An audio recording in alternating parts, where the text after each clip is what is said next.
Good evening. The Finance and Law Subcommittee shall come to order. Roll call, Mrs. Shavs. Present. Chairman DeMello present. Mr. Viera is absent. First item on the agenda is the use of facility. See attached memo. Assistant Superintendent Monahan. Thank you, Dr. DeMello.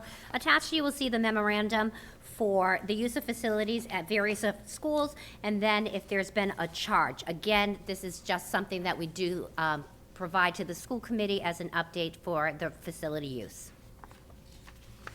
Any? Second the motion. All in favor? Aye. Opposed? Ayes have it. Thank you. Next up, we have the Taunton High School softball field bid opening. And Mrs. Monahan? Thank you. So the bid closed today at 5 p.m. We have 4 bids that have come through for the high school softball field renovation project.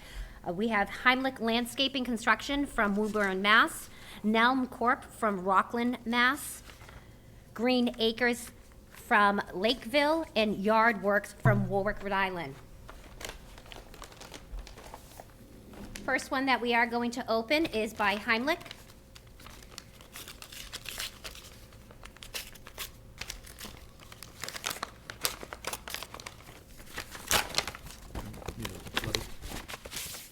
I use the old-fashioned hand saver.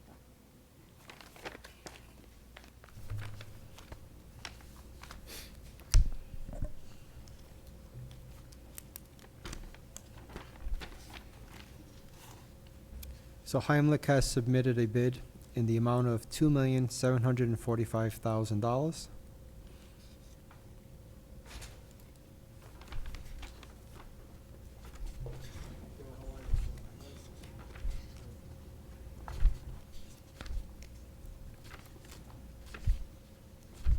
And based on my preliminary review, it appears to be a good bid, but I would recommend that the committee make a motion to refer all the bids to the administration to perform their due diligence once we've opened all the bids. But on appearance, it appears to be a good bid. Thank you. Next one is Nelm Corporation from Rockland, Mass.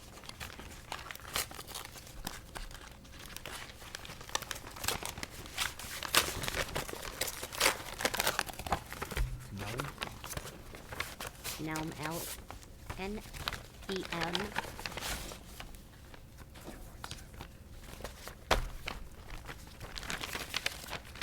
Thank you. Financials.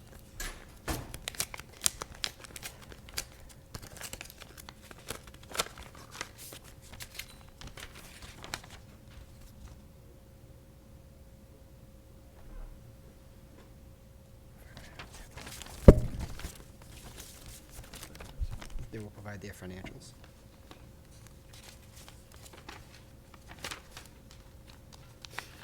Nelm has submitted a bid in total of $3,643,000.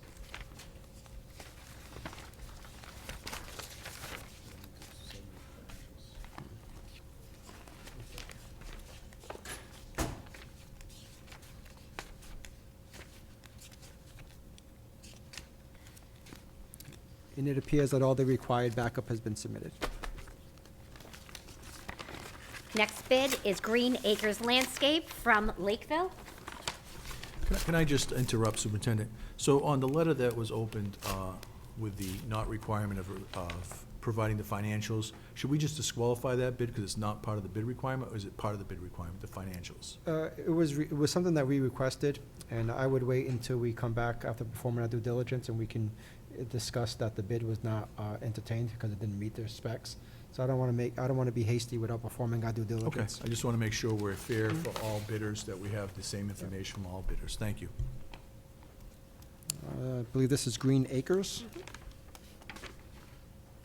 So Green Acres has submitted a bid in total of $2.9 million.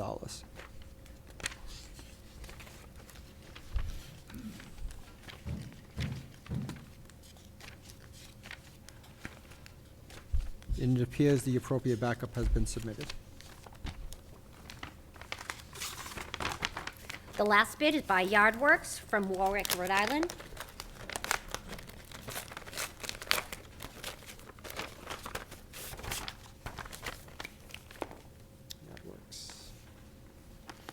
Yardworks has submitted a bid in total of $3,785,000. $3,785,000.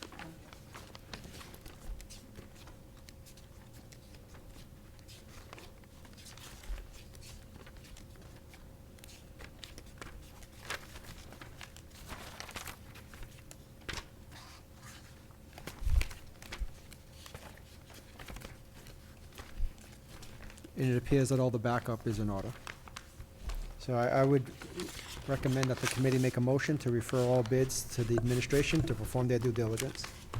I'll make a motion to refer all bids so we can do due diligence To administration for the to due the diligence. administration. Yes. Absolutely. I'll second that motion. All in favor? Aye. Aye. Opposed? Ayes have it. Thank you.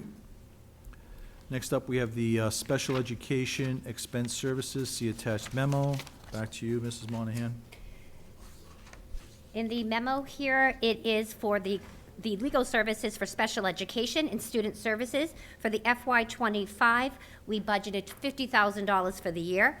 This memo is showing that in July 2024, we had incurred $8,014, and that is, of course, the first month of the fiscal year, so that is what we have spent thus far. And that leaves an FY total balance of $41,986. Motion to accept and place on file? Second on discussion. So this is a scary number, first month in. Is this a trend, going to be a trend? Do we have any idea? Well, you really can't say yes or no. We're comparing to what we have in the past, and compared to last year, we were under We were last under, year. right. So we do feel, some months will be Okay. higher than others. Okay. So I seconded the motion. All in favor? Aye. Opposed? Ayes have it. Thank you. Next up, we have bills payable. We'll start off FY '25. And I'll open up to you, Mrs. Shavs. Just a couple of questions. On page 5, $83,000 for instructional equipment. This is for the health lab at THS. It's Okay. for the Yeah. new, yes, it's for the new ambulatory. Okay, that makes sense. John sent us some pictures of Yes. that, so, Yeah, okay. This is part of our work to expand or add the medical pathway. That's excellent. Yeah, he showed us some of the pictures. It's outstanding. And you'll also notice, I think based on the tutorial you got at the last meeting, that if you look at the numbers, it is hitting a grant. Yes, Okay. yes. I think there was one more.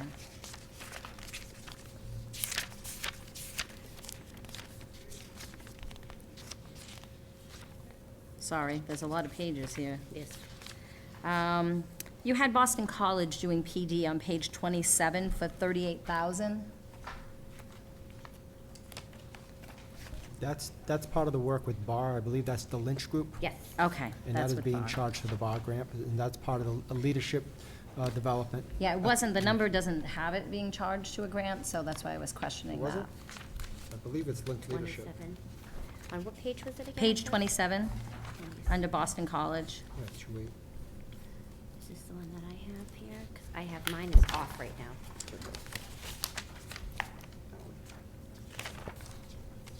I believe that's Lynch That Leadership. is Lynch, 828 considered to be. Yep. Yes.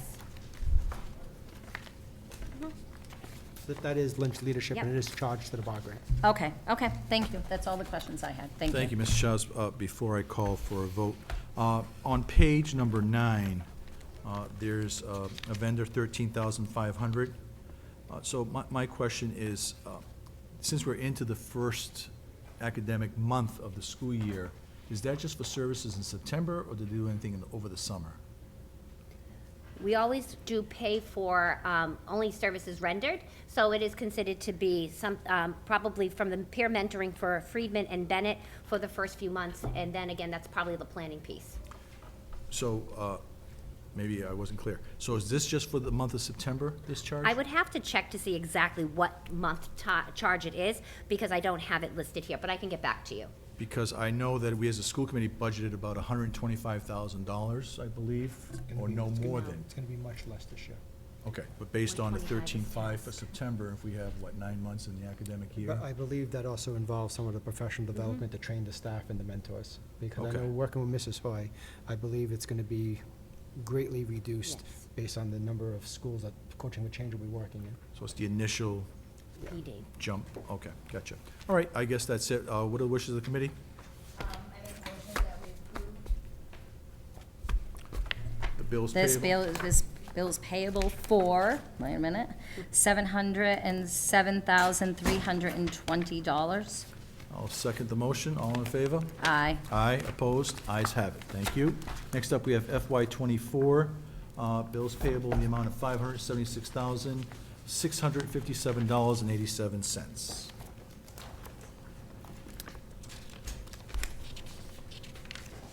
You'll notice a large chunk of that was professional curriculum that we purchased, Imagine Learning.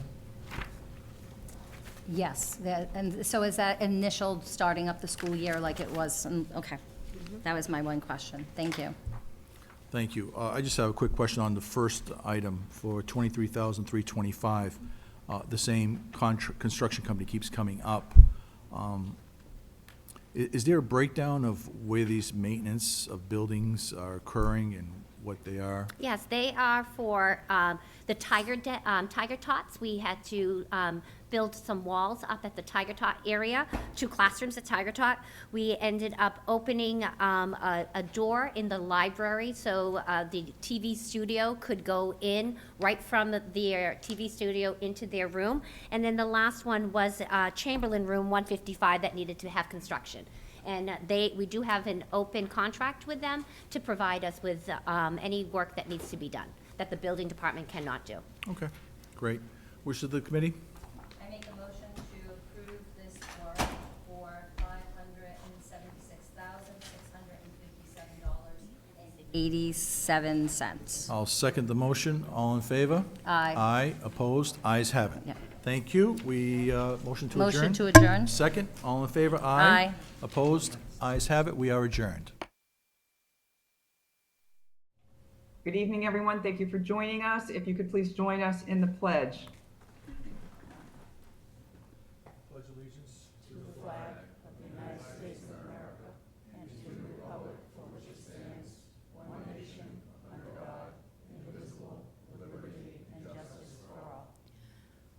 Oh, say, can you see by the dawn's early light what so proudly we hailed at the twilight's last gleaming, whose broad stripes and bright stars through the perilous fight o'er the ramparts we watched were so gallantly streaming, and the rocket's red glare, the bombs bursting in air, gave proof through the night that our flag was still there. Oh, say does that star-spangled banner yet wave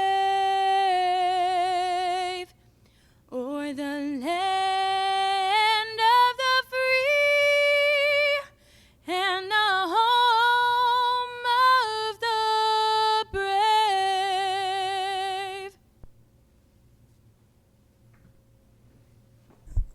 Mrs. Fagan will Yep. an invocation. Yeah. Lord, as we begin this session, let us acknowledge your goodness and mercy and ask your blessings on all our deliberations. We thank you for this opportunity to be of service to our community and to the young people entrusted to our care. And if we just remain standing, I'd like to let everybody know it is Custodian Appreciation Week and how much all of us appreciate the hard work that our custodians do. And I guess when we bump into some of them, we ought to just say thank you because they work very hard. It's also for our friends of the Jewish faith. It's Rosh Hashanah, which is Happy New Year to all of our Jewish friends. And I'd also like to have a moment of silence for our countrymen that we lost in this recent Hurricane Helene. Those people that were in the mountains, nobody expected this, the mountains of western North Carolina and of Georgia, where there was a lot of damage, a lot of lives lost, and a lot of disruption to the good people who live down there. So a moment of silence for them, please.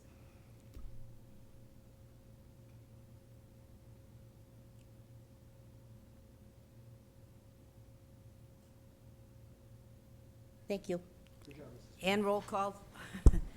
Mr. Enos? Thank you. Present. Mrs. Shabs? Present. Mr. Pulowski? Present. Mrs. Fagan is present. Ms. Santos? Present. Stephen Beer is absent. Mr. Lura? Present. And, oh, it's Dr. DeMello and Present. Mayor O'Connell. Thank you. Present. Thank you, Mrs. Fagan. Yeah. Next, we have approval of the minutes of September 18th, 2024. Move approval. Second. Read by title. On discussion?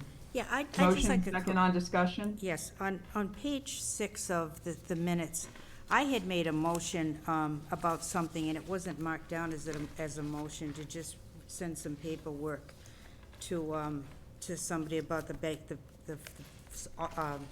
girls softball field. That was a motion, and it was a unanimous vote on that, so I'd just like that to be corrected in the minutes. It's page 6 of the minutes. Part of the motion. I also have, all set? Anything else? No, that's just There's a it, but mo- that was a motion, and it was There's a motion unanimously and a second. voted on. Any further discussion? So it's not on discussion, it was a motion that you made? I got it on discussion, but it was made, I made it into a motion, and it was unanimously voted on. That's all. Thank you. On my point, on page 1, section A on the roll, we don't have Mr. Lauro mentioned, whether he was present or absent. I know I was absent, and I think Mr. Lauro was absent, but he's not mentioned on the roll call. Okay, if we could have that noted on the roll call in the minutes. So would the maker of the motion restate the motion with the accepted changes? So motion to accept as presented and in the record with the amendments to the changes. And the second? So motion and second. All those in favor? Aye. Aye. So there's It's a aye. motion and a It's aye. second. All those in favor? Aye. Aye. Aye. Aye. Opposed? The ayes. Oh. None. None opposed? No. Motion passes. Thank you. Thank you. Next, we have the Student Advisory Committee report with Isaiah Wendell. Thank you. As Mayor O'Connell said, my name is Isaiah Wendell, and I am part of the Taunton High School Student Advisory Committee. There's a lot of things going on at Taunton High right now, as we are in full swing of the 2024-2025 school year. Starting tomorrow, October 3rd, and Friday, October 4th, school pictures will be taking place. Students will have their photos taken during their scheduled English classes. Library update. We are pleased to announce the school library has been fully renovated with new carpeting and furniture. The space is now open for student use, and furniture has been added to the main lobby as well, providing additional areas for students to study. Progress reports. Term 1 progress reports are closing this Friday, October 4th. We are reminding students to submit all necessary assignments by this deadline to ensure their grades are current. Open house recap. We had a very successful open house on Thursday, September 26th, with a strong turnout from students, parents, and guardians. I've heard it was a great opportunity to connect with the community and share updates on school programs and initiatives. College Career Center, upcoming college visits. We continue to support students in their post-secondary planning with several college visits scheduled. Suffolk University will be visiting Taunton High on October 9th at 11:30, along with Boston University on October 11th at 8, Bryant College October 16th at 12:30. Students are encouraged to meet with the admissions representatives to explore future opportunities and gather valuable information. Registration is required via Naviance. PSATs. The PSATs are scheduled for Friday, October 26th. Students have been advised to prepare and register in advance. We welcome our new D-House Associate Principal, Mrs. Tweedy. We are excited to introduce her as our new Associate Principal for D-House. We are confident she will bring valuable leadership and support to our school community. 10th grade class officer nominations. Nominations for the 10th grade class officers are currently open. This is an important process, and we are encouraging broad student participation to foster leadership and school spirit. Additionally, since August 28th, we've welcomed 199 new students to our school. We've committed to ensuring that they have a smooth transition into our community through our PALS program, which continues to be instrumental in helping new students adjust. The program pairs new students with the current ones to provide them with guidance and a sense of belonging during their first few weeks at Taunton High School. That concludes my report. Thank you. Motion to Thank you, accept the Rebecca. report. Motion and second, all those in favor? Aye. Opposed? None opposed, so voted. Thank you. Is there any public input this evening? Yes, Mayor, there's one citizen signed up for public input, is that correct? Yes. Yes. Could the citizen please approach the podium? And if you could just begin by stating your name and address, please? Yeah, go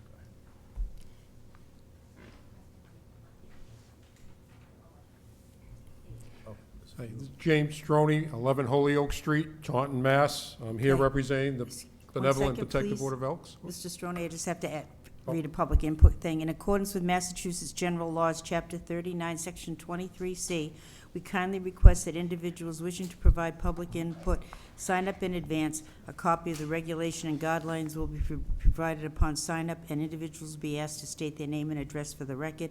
The amount of time each registered individual will have to speak will be determined by the number of people who sign the register and will be announced prior to the start of the public input portion of the meeting. Thank you. Sorry to interrupt you. All set? Yep. Okay, first I'm here twofold to address the school committee and thank the superintendent's office and the guidance department at Taunton High for helping us with the Elks National Foundation and Mass Elks Scholarship applications in recent years. I've had some big shoes to fill, being an Elk member for over 40 years. This committee here was always well taken care of. We had Donald Clary, we had Bill Casey, we had Lenny Walsh, we had Joe Martin, and we had Lincoln Demora as chairmans of this committee. So I really didn't have a lot to do and knew that this was going to be taken care of, and also have a lot of visibility for the city and for the school committee and the school department. But again, with that being lost, I felt it was time for us to meet and greet, as I've been assigned as the new scholarship chairman, and along with my fellow Elk, Greg DeMello, we've been able to bring this back up to visibility where it needs to be in the last few years. I'm proud to say that last year was a banner year for the Taunton Elks sponsoring. We did over $44,000 in scholarships. And again, that was all because of the help of the school department and also the renewal of some of our scholarships that are available. I'd just like to give you a few pointers that are going on with the Elks as we go along. We have two major programs. One is the Elks National Foundation. Nationally, we give over $3.4 million in what is called the Most Valuable Student Scholarship. These awards are 5 four-year national scholarships ranging from $1,000 to $15,000 per year. It's a very competitive application. Here in Massachusetts, we get to award 18 most valuable, at least $1,000 a year, if not more. Obviously, the levels go up as we go. So the top prize for a student in the country is $60,000 for their scholarship. And I'm proud to say that way back in 1988, when I was club president, we had a national winner out of Coyle Cassidy at the time, Michelle Reconsenti. She was the top female student in the country. And I was fortunate enough at our national convention to present her, to give her a speech to the delegation that year. So again, it is possible to get a national winner out of Taunton. The challenges we face, obviously, we tried to go just strictly internet with the applications after having paper forms for many years. That kind of worked and didn't. So we have gone back to some paper product for the guidance counselors to hand out to the students. But we do have others that are only available through the websites. We have the one that's called the Most Valuable Student, which is only able to be applied through the Elks National Foundation, or you can find it on the Mass Elks webpage. And that one has to go directly to Chicago. Then it will then be resubmitted to us here in Massachusetts, any students that are from Massachusetts, and obviously any that come from the Taunton jurisdiction would come back to us. And again, that would be through them on the Most Valuable Student. The key on this one is the closing date is November 12th, 2024 for the Most Valuable Student. And this is based on three things. It's based on financial need, leadership, and scholarship. So again, this is a very competitive one. We did have, and we also have at least 72 Most Valuable Student state allocated scholarships of $800. And I can say last year, we had 2 students that received $1,000 for 4 years, and 1 student got an $800. So that's $8,800 out of that program. Those applications opened August 1st. We also have another program that's involved, which is called, I'm trying to get it here, it's renewable, if you have it, and it's called, it used to be called a vocational scholarship. This one here is now called Career Technical Education Award. It's changed a little bit. This has no age limit. This can be anyone, and I will read it so that it will be clear to everyone. The voc is intended for full-time students enrolled in 1 or 2 year vocational school, community, or junior college, leading to a terminal associate degree, certificate, or diploma in a non-bachelor's degree program. This award is not for part-time or night students. This is $1,000 a year. It can be renewed for a second year. So again, this is one, no age requirements on it. The applicant needs to be at least a graduating high school senior or older students who are attending a vocational school, junior college, or community college. A high school diploma or GED certificate is not required. The applicant must be an American citizen. That just happens to be what the Elks, we promote a lot of Americanism, and we want to give it to the students that are American citizens. This application can be found at either the Mass Elks webpage or the National. That particular one, the Career Technical Education Award, has to come back to me if it's a Taunton student or going in, because again, I have to process that, legitimizing their residence, and again, the requirements for that. But the Elks Most Valuable Student goes through the national office, and that application is found either on the Mass Elks website or the Elks, you can go under Elks National Foundation. Last but not least is what is our major project here in Massachusetts, which is the Mass Elks Scholarship Incorporated. We have, again, this is a program that was highly successful. Statewide, we gave over $500,000 in scholarships throughout our lodges here in Massachusetts. Again, this is one, though, that has to come back to the local lodge for verification, and it goes to our offices here in Massachusetts. These scholarships can vary from $1,000 to $1,500 a year, and they are renewable. The only catch is there has to be a 4-year school. That's why we have the career one, and we have this one here. And again, we had 27 students that were either new seniors or renewals last year, so that made up the other amount of money, which was well over $36,000 that we gave last year in scholarships. It was a banner year by far, and I know that all my predecessors are looking down upon me and want me to push to see if we get to that 50,000 mark in here in Taunton.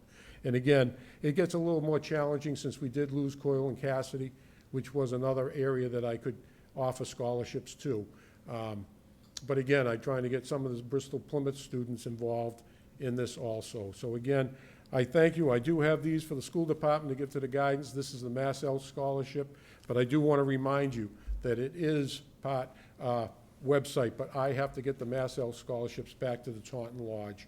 Our address is 775 Miles Standish, I'm doing well, John Quincy Adams Road, Taunton. So again, I thank you, and I look forward to working with the department again this year, and I know that the guidance counselors are already working with me, but I just wanted to thank and publicly give acknowledgement to all that have helped us, because all we want to do is give away as much money as we can. Thank you. Thank you, Jim, and thank you for providing all of that information, and we are certainly very grateful for and proud of all of the work the Elks do in our community. Thank you, So sir. if there's nothing further, then we will move on. Mayor, just, to- Mayor, there are 3 other individuals on the public input, but they're part of the agenda, so no need to have them at the podium. They're part of the agenda. So there's 3 more people for public input? Well, yeah, Mr. Della Russo, Mr. Carmichael, and Mr. Preventure, but they're all part of the agenda. Well, they're actually gonna do the presentation, so Right. we can just, I'm not sure why they signed up for public input, maybe they were a little confused, but Mr. Della Russo and Mr. Carmichael, all 3 of them are part of the presentation. So if we go to E2 Hamilton Street Assessment Update, I would actually invite our guests to the podium to begin their presentation.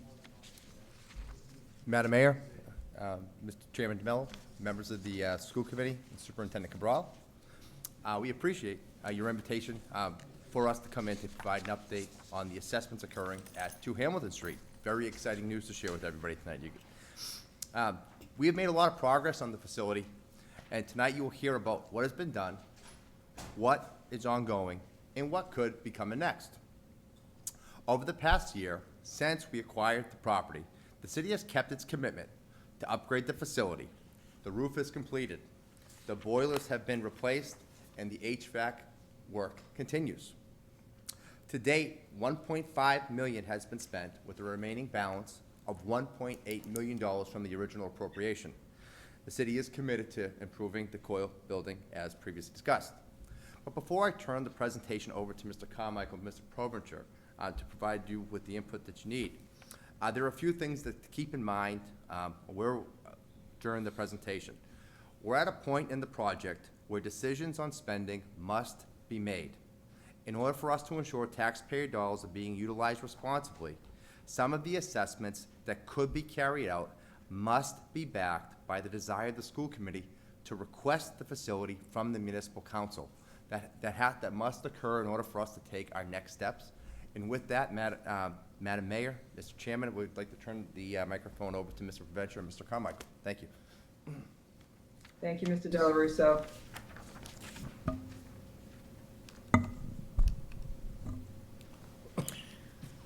Thank you. Good evening to the mayor, to the chair and members of the committee. Can you hear me okay? Yes. Okay. My name is Kevin Preventure. I'm an architect and a senior project manager with Habib & Associates Architects. I've been doing this for almost 30 years now, and Habib & Associates has been in business for 26 years, and we've been working for public schools across the Commonwealth for that entire period. To date, we've completed 57 facilities condition assessments, and I've been involved with several of those. We've been preparing this assessment now for several weeks, working with Chris, and I'm hoping that within 2 weeks we'll have a draft report that will be available for review, which will include some preliminary cost estimates as well. So there's more detail to follow, but I think I'll let Chris introduce himself. Madam Chairman, members of the committee, thank you for having me tonight. I'm Chris Carmichael, I'm Superintendent of Buildings. Happy to be here. I'm a certified building official. I have 40 years in construction. I'm also a captain on the Lakeville Fire Department, retired. So I've seen a lot, have a lot to offer, and I'm happy to be here representing the city of Taunton. Kevin, you want to speak on the building? Yep, happy to get right into it. Okay, so we'll just review a little bit of the building data here for 2 Hamilton Street, which of course is formerly known as the Coyle and Cassidy School.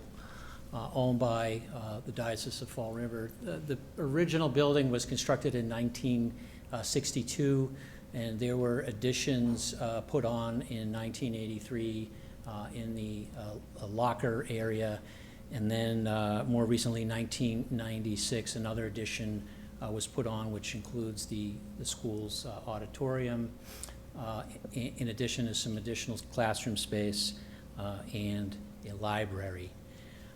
The total gross square footage that's available is 105,000, and that is over 4 levels. There is a partial basement at ground floor, second floor, and third floor. Most of the core functions are located on the ground in the second floor. The third floor is largely offices, faculty offices, and the building is currently occupied by Bristol Community College, as you know. It's of non-combustible construction, concrete and steel with brick masonry exterior. It does have public utilities for water and sewer. It also has gas. It does include one passenger elevator, which stops at all 4 levels of the building. And we'll talk a little bit more about that elevator in a bit and what upgrades we might expect to do there. Some of the major assembly spaces, it does include a cafeteria at the basement level, and directly above that is the gymnasium. It also has an auditorium with a stage, and the roof structure, it's a flat roof structure. The membrane roofing was very recently replaced with a TPO membrane. We mentioned that the boiler plant was also very recently replaced, and the outside of the building, there are paved areas for parking, handicapped accessible parking, sidewalks, and so forth. So I'm going to turn it back over to Chris, who's going to tell us a little bit more about some of the recently completed building upgrades and other work that is planned in the very near future. Thank you, Kevin. Members of the committee.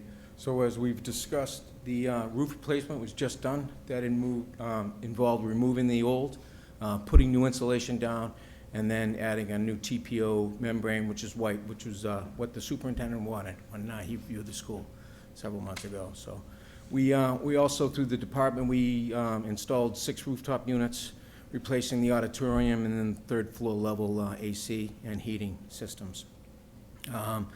And also, as previously mentioned, the old boilers and the hot water heaters were recently upgraded. We went with a similar system that we just put in Galligan School, so the Wiesmann boilers. Everybody's very happy with those. So we also had our own department go through the fire alarms. There was 2 systems in there. One was antiquated, so we removed that, and then we brought the current system up to 100% compliant with the codes. We have the door hardware company that does all the schools is going through the building and replacing all the hardware, bringing it up to city standards. We do have a mason out there now, mostly doing repointing. He is replacing a couple of areas of bricks that did move around a little bit, that weren't tied correctly to the veneer back to the base building. So that's a couple small sections up above the lobby entrance area. That's ongoing. They should wrap up within a couple weeks. And as discussed, we are under contract with Associated Elevator to replace the hydraulic lift. And the passenger lifts have been sized and engineered and are currently under pricing, so we'll look to replace those as well. What we've done within the building department is we went right into the classrooms that were sprinkled and were ready for use, and we went right through them, replacing ceiling tiles, sprucing it up, just doing a vanilla box, new lighting, again, ceiling tiles. And we're going through the basement rooms now, so pretty soon you'll have a dozen classrooms that are ready to go within weeks. Parks and Recs are taking care of the grounds. We've touched the whole area, front and back, cleaned it up. DCR is in there also planting trees. They're going to be planting some out back along the side and replacing some out front that were too old. We have some new dumpster screening and fences being repaired. Parks and Recs also just livened up the sprinkler system that's been dormant for several years, so they've got that up and running as well, so we're happy to see that going. We have asked Leroy Hill, who ran the Galligan window project, to come in and provide cost estimates for some of the fenestration upgrades, which is the door and windows. The 1960 building, the first and second floor, have single-pane windows, and we're looking to see what it would take to do those on a capital project in the near future. And as previously discussed on several occasions, we are anticipating the installation of the NFPA 13 system throughout the original 1961 building. So if we go back to an educational use, we will need to put those in. So, thank you. I'm going to turn it back over to Kevin. So as part of our facilities condition assessment, we're also performing a building code review. Chris had mentioned that the building will require a change in use and a new certificate of occupancy. The current use is a Group B business use, and that's because of the community college education above the 12th grade is considered a business use. So for use for education up to the 12th grade, we will have to change the use group classification back to education, and that triggers a whole number of code requirements that will need to be addressed. And so there are several components to that review, but the first one we'll look at is the structural assessment. So we performed a visual inspection with Chris and with our team as well. We have a team of architects and engineers that we take through the building. We make our observations and we note any indications or clues that there might be something wrong with the structure. We haven't found any. The building appears to be in excellent condition, and I would not anticipate any structural modifications that would be required to reoccupy the building under the educational use. And in addition, the building codes would not require us to look at any increases in any of the loads that are prescribed by the building code. So that would include the live loads, the snow, the wind, earthquake loads, et cetera. So that's all very, very good news. There are no major structural modifications that are required. So some of the ongoing and upcoming improvements, some of these Chris touched upon, and then there's some additional observations that we've noted here. The concrete stairs down at the 1996 addition do have some spalling and will need to be repaired. We would highly recommend that be done for safety. There are some simple cosmetic issues on the interior that could be addressed very easily, such as ceiling tiles that have previously been stained by old roof leaks. The roof won't be leaking anymore because it's brand new, and we can go ahead and get all of that replaced. Chris and his team are working on the exterior, repointing the brick and repairing any of the damaged brick. Roofing we've talked about, and then the egress stairs, there are two of the stairs that connect all 4 levels of the building have some minor deficiencies that we'll need to correct in order to complete the fire resistance rating, change the doors, change out the hardware, which is already being done, minor renovations required there. And then finally, the handrails and guardrails throughout the building lack the horizontal extensions at the top and at the bottom of the stair run, which is very common for a building of this age. They were not required under previous codes. They are required now, so they'll require a little bit of modification to bring those up to code. Can I interrupt for 1 second, please? What page is on the screen? 8. 8. We don't have the same presentation. I think what happened was some of the work that was listed on the medium, long-term capital improvements were actually ongoing or upcoming improvements, so there was a last-minute modification. So which one is the correct presentation? There.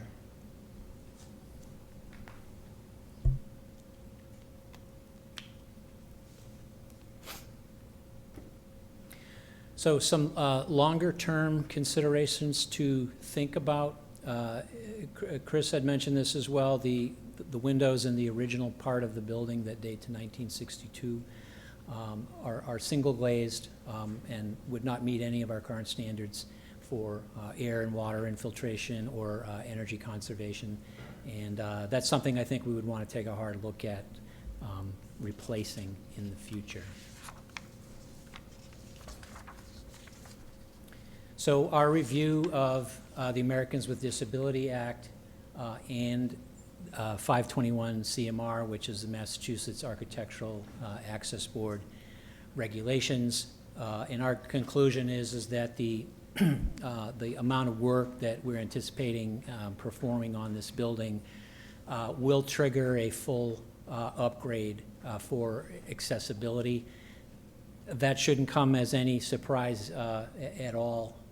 It's very easy to reach that threshold, which is based on the dollar value of the work that's being performed. And if that exceeds 30% of the assessed value of the property, that triggers upgrades for full compliance. And we're not surprised at all that that's what needs to happen here. But what that means is that we'll need to upgrade the handrails, as I've previously mentioned. We're going to need to make some adjustments around the doors to the classrooms for the wheelchair approaches. The passenger lifts, which are chair lifts, there are existing lifts that are in the process of being replaced, and those are lifts that take us between the cafeteria level and the lobby level and the gymnasium level. That's a one full story. Those areas are not served by that elevator, and so we need some additional lifts in that area in order to maintain an accessible route between those places. We do expect to apply for a variance very soon from the Architectural Access Board for the elevator cab. The elevator has been looked at by an elevator company. The cab is slightly small by the current regulations, a ½ inch to an inch. We think that that's a very reasonable reason to apply for a variance so that we can work within the existing hoistway that we have without having to reconstruct the entire elevator. So that application is something that is being worked on right now. The toilet rooms for the students and the staff throughout the facility will require some renovation for accessibility, in addition to the locker rooms, the kitchenettes and staff work areas. And then finally, outside of the building, we'll need to update the striping for the accessible parking spaces and the signage associated with those spaces.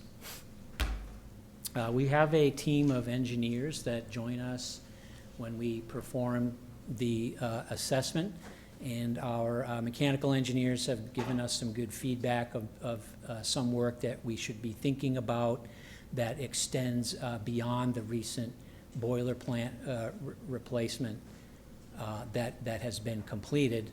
So we want to take a look at the building systems outside of the boiler room where the heat is distributed. So some of that equipment is original to the building, others have been replaced, and others date to those two additions that I mentioned earlier. All of that really needs to have a close look to see if that's something that we're going to want to upgrade or modernize. And then in the kitchen, the exhaust hood has really reached the end of its life expectancy, which again is not surprising, and I think in consultation with food services, but that's something that we would want to consider to be replaced as well. Plumbing systems, we mentioned the requirement to extend sprinkler coverage to all areas of the building. This is something that is required by Mass General Law.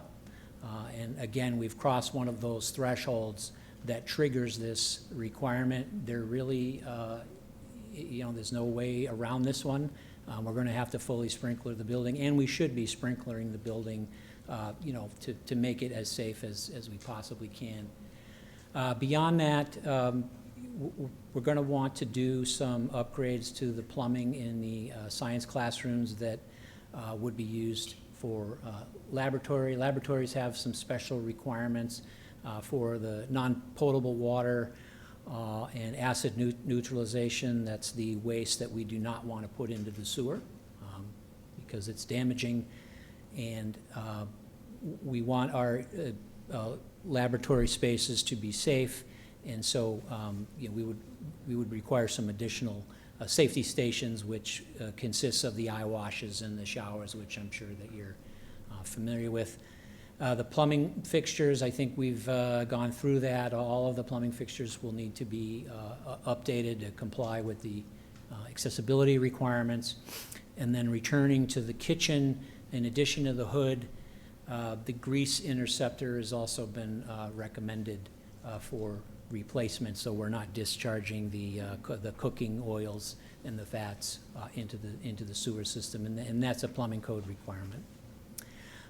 Beyond that, the piping that extends throughout the building for the roof drains, the sanitary drains, which are our toilets and sinks, and our domestic water piping, which delivers our hot and cold water throughout the building. This piping, especially in the original parts of the building, has reached the end of its useful life expectancy, and it's something that I think we want to take a hard look at potentially replacing it in the future. Electrical systems, we mentioned that the fire alarm system was recently upgraded and is 100% functional throughout the building. Replacement of the light fixtures is ongoing. The current fluorescent lighting is being replaced with high efficiency LED fixtures in all spaces.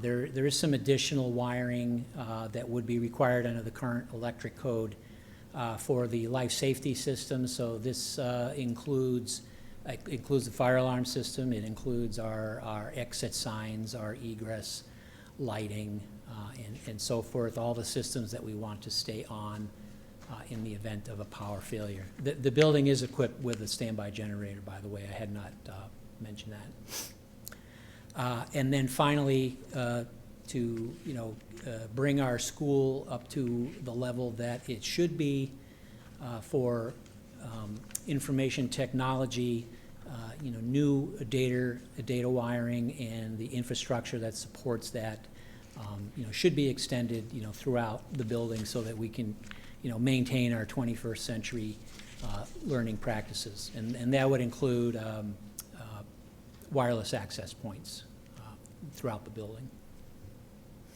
And then finally, the main electric service to the building is part of the original 1962 construction. Again, no immediate concerns there. The power's on. We don't expect any imminent failures there, but because of the age of the equipment, that's something that should also be on the list for things to consider replacing in the future.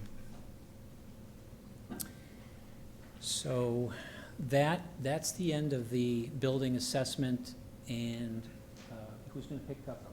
You want to take that? Okay. Is that for Chris? I'll turn it over.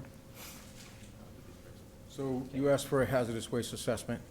So we checked the EP files, and there is no reports of any, nothing reportable on site. The AHERA reports, which are required every 3 years, we do have copies of those, and we are reviewing them. There are some 9-inch tiles that we anticipate covering over. We've known about since day one. Thank you. And finally, we go back to the money, right? The property appraisal obviously came in, the property value came in at 12.7 million, inclusive of the improvements and the land at the complex. And here's some information for everyone's edification of the lease agreement with Bristol Community College. As everyone knows, they're a great partner. And the lease payments coming in now, the city has established a revolving fund which is currently covering the cost of an employee to maintain the fields, as well as during any winter snow plowing and all all of that comes along with winter. And with that, we'll turn it over, Madam Mayor, Mr. Chairman, to any questions that the committee may have. Okay, thank you for the presentation. So I will open it up to the committee for any comments, questions, and if you could all just raise your hand when you want to speak or take the floor, that would be helpful. Madam Mayor? Ms. Venus? Great, thank you for the presentation. I think, as you can see, the building has come a long way in a very short time. Being a graduate of Coyle Cassidy, I know the building itself has always been well-maintained. The structure looks really good. As we continue to go down this road, I think it's just a great opportunity for the Taunton School Department to acquire a $100 million building if we were to go build it today. So I would make a motion that we request the city council that we would like the building. Second. On discussion, Thank you, Ms. please. Venus. There's a motion and a second on discussion. On discussion, is there any discussion? Yes, Dr. Madam Mayor, DeMello? that's me, Gregory DeMello. Thank you so much for that motion. I'm a little concerned. First and foremost, I took some time to dig deep into this presentation, and I'm disappointed that one of the pages that were provided tonight were not in our presentation. So to actually formulate an educated guess at what was missing, I could never figure that out until tonight's presentation, and how I could compute maybe some rough numbers of what it would be costing for those items that were not included in the presentation. I'm a little bit disappointed.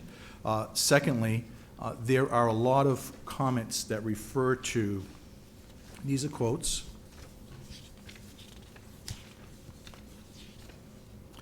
hard to look at to replace in the future, bring it to the level it should be, and other comments that were made that really are telling me that these items that are listed, okay, that are listed as, I'm sorry, I'm flipping through pages here, but that's the only way to do it, to medium and long-term capital improvements are all listed, but they're not part of the projection. So my question is, if all these items that are listed here, okay, the ones that are medium to long range, the ones are in process, the ones that are under consideration, that should be done this way, should be done that way, okay, what is that dollar amount? Do we have a dollar amount to bring this building up to the code it needs to be? Now, for the gentleman that's at the podium, I forget your name, I'm sorry. Kevin Provencher. Kevin, Yeah. so Mr. Provencher, the school committee voted that the use of the building was for a 5 through 8 educational setting, grade 5 through 8. So there was concern that we didn't identify the need, the use of that building. So we as a school committee made that validation and voted on that. So you understand that, right? The use of the facilities for a 5 through 8 setting for school use? Yes, I do. Okay, so what is a educated guess or a professional estimate of the total dollar amount that needs to be spent on that building with everything that's contained in this presentation and the one on the screen? Because there's 2 presentations. That is something that we are working on. Okay. We are working with a professional cost estimator. We're beginning to get some preliminary data. It needs to be validated and incorporated into our report, and I expect within 2 weeks we should have our draft available. So I don't have an answer for you tonight, but I can assure you that that's information that will become available shortly. Okay. If I may, on page number 6, we're talking about the sprinkler system. Okay, we are anticipating the installation of an NFPA 13 sprinkler system in the original portion, calculating per square foot. What is the per square foot cost of that sprinkler system to be installed or upgraded? That'll also be included in our report. It might be, and don't quote me on this because it will be included, it might be $15. $15. Yeah. The reason I bring it up is because I have the report from Bristol Community College that hired R.W. Sullivan Engineering when they were thinking about purchasing the building. And that report was issued September 15th of 2021. And at the time, the per square foot was in the range of 6 to 7. So being $15, I can understand that. What that brings me to is that the elevator that was being mentioned, what do you think the anticipated cost is for that new elevator? Any idea? Well, let Well, me I think share with we're- you. In 2021, the elevator was estimated between $450,000 and $500,000. So based on your assumption for the 6 to 7 per square foot for the sprinkler in 21 now being 15, do you think that elevator would now cost above $1 million based on that assumption, or? Just to be clear, I think we're considering only replacing the cab. The cab. Of that elevator. not Is that the one entire- that's just within the 6 inches or the 3 Yeah, inches or assuming- whatever Assuming that, that we need a variance for? yeah, Okay. if the access board grants us the variance, we'll be able to Yeah, replace Yeah, the cab. I apologize. Yeah. I don't know how we can possibly even consider this to be moving forward to the school department side when we don't have the answers to the numbers of what we need. This is a process that's been going on since January. We have never said, as a school department, as a school committee, I should say, that we don't want that building. We've identified the use of that building, and I cannot go to sleep tonight knowing that we are going into a real estate transaction, because we were elected to be school committee people, to represent the students, to be going into a transaction as a real estate agent or an agent of a transaction of real estate without knowing what we're buying or purchasing.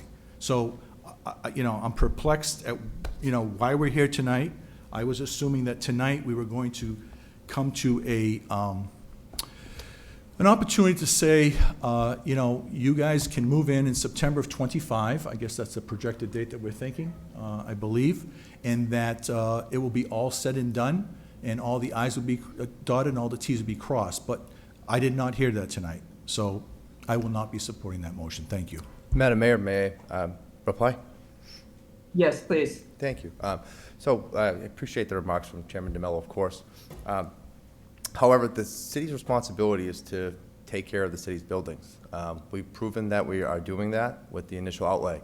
We have additional funds earmarked, and will continue, as the city always has done, to ensure that the public facilities operated by the schools are in good standing. I think what's being, what may have been overlooked in Mr. DeMello's remarks is the fact that in order for us to do all those things in this assessment that we're going to do and we're going to be required to do, we need to know that the school committee is going to vote for that. We're not going to just continue. We're not going to do an assessment that's going to cost millions of dollars. And to Mr. Enos's point, it's a $100 million building, $100 million building. And we are going to make sure, I know the mayor's committed to putting additional funds for this for our next capital outlay. We've worked with Mr. Carmichael. We need to know that this is the direction that the school wants. The school committee is going to want this building. And in order for us to spend another dollar in this building, to bring it up to the code, to fund the assessments that are going to be brought forward, we need a vote. If I may, Madam Mayor. Well, just a minute, I think, did Ms. Shaw, did you just He raise your hand? referred to me, Madam Mayor, to my comments, so I think I need to reply. Well, you've already spoken, and But he specifically generally the mentioned rules me are in if his somebody else comments. raises their He hand and wants the specifically floor, they mentioned me can in his take it, comments. And then you can also speak again afterwards. Okay. Whatever your Mrs. wishes, Schaub? no problem, thank you. Thank you, Madam Mayor. So my question is, you've spent 1.3 million, so you've got about 1.8 left Correct. to spend? We spent 1.5, we have 1.8 remaining, Okay, so approximately. then, so the things that are saying that they're anticipating they're gonna be done, they're gonna be coming out of that funding, but you're That- not going to do it until you're certain it's going to become a school for us. That's correct. So, I mean, you're not gonna keep putting money into this until you know for certain that we want this to be a school. That's But correct. the things that you're telling us that are gonna be done, obviously are going to be done. They must be done. Yeah, I And mean. they will be done. And I've asked if in the past, the city hasn't been good on its word, so I haven't heard anything that says that they haven't been good on the word. If you're telling us it's gonna get done, they're gonna get done. We're going to be, that funding is available, should the committee vote to request the facility, as well as additional funding that may be required. The city's responsible for the buildings, for all public buildings. And the items that you're listing that are possible capital improvements, those would be things that would be coming up in the future that hopefully with the city would be helping us out as to replacing some of these as they come to be a situation that has to be replaced at that time. That's 100% correct. For instance, the windows are a perfect example. So, Yeah. the windows don't have to be replaced on day one. That's something that we sit down and say, okay, we're going to tackle this in FY 2026. We're going to tackle this in FY 2027. But that wouldn't be prohibitive, and Mr. Carmichael and Mr. Venture would tell you, of code compliance to have students in a classroom. And when we look at it, there's not a lot of capital improvements that you're listing that you're not covering right now. So you're That's- covering a lot of them. We're- So, and I would think at a certain point, we would look at all of them and prioritize them. Absolutely. That would be the decision that, would be made by, the superintendent, would be Mr. Carmichael and Mr. Freitas, Okay, as to what goes first, second, and third, after we get the assessment. okay, thank you. Yes. Thank you, Mrs. Duff. Mr. Laura? On this question for long-term capital improvements, so let's say the electrical system now that's there, part of it is upgraded, most of it is not within that building, is that fair to say? Yeah, I can speak on that. So, thank you for the question. The electrical system is completely compliant right now, and it's fully adequate for the building and its use right now, even educational if you go in there. What we're referring to is 21st century needs and all the IT. It's an antiquated system, Square D. I can't get parts for it anymore.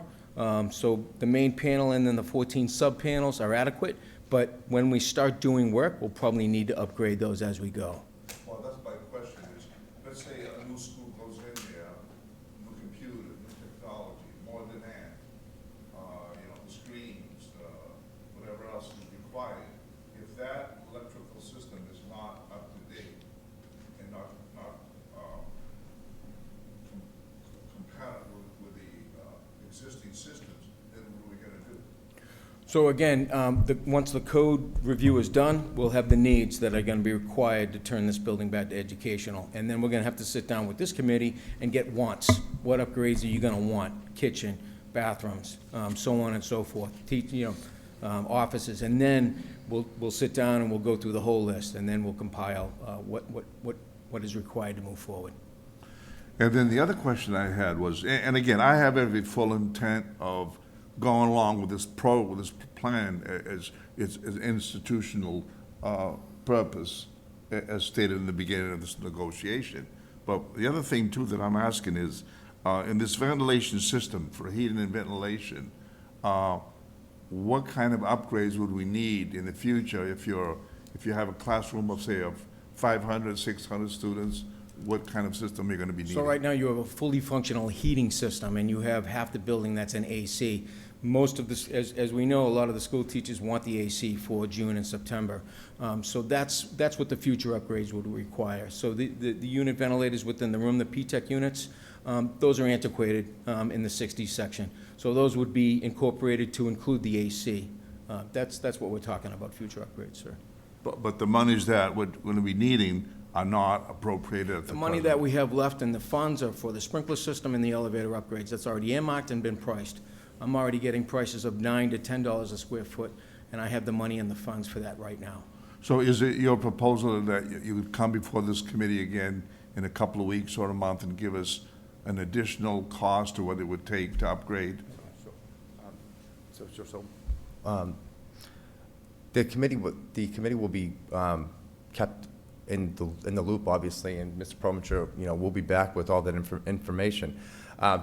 However, we need the information prior to our capital outlay, as if you're going to want the building or not. That's sort of a time constraint which the city has, and the city capital planning ends in a short period of time.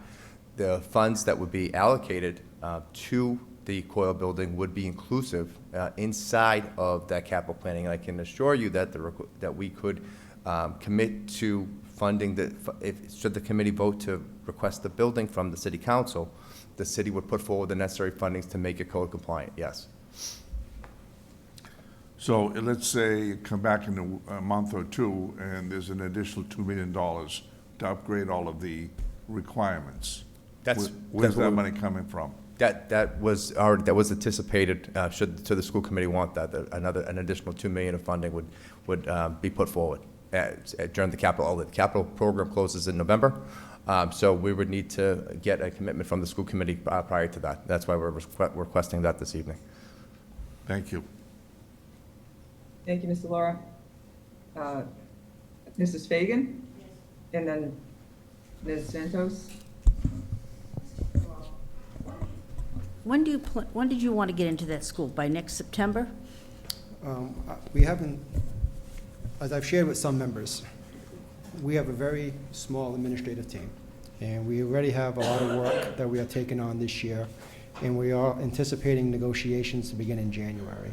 So I'm not prepared to have my team launch any forums, engage the community, meet with the staff in our community until I have a clear direction from the committee that there is a desire to acquire this facility.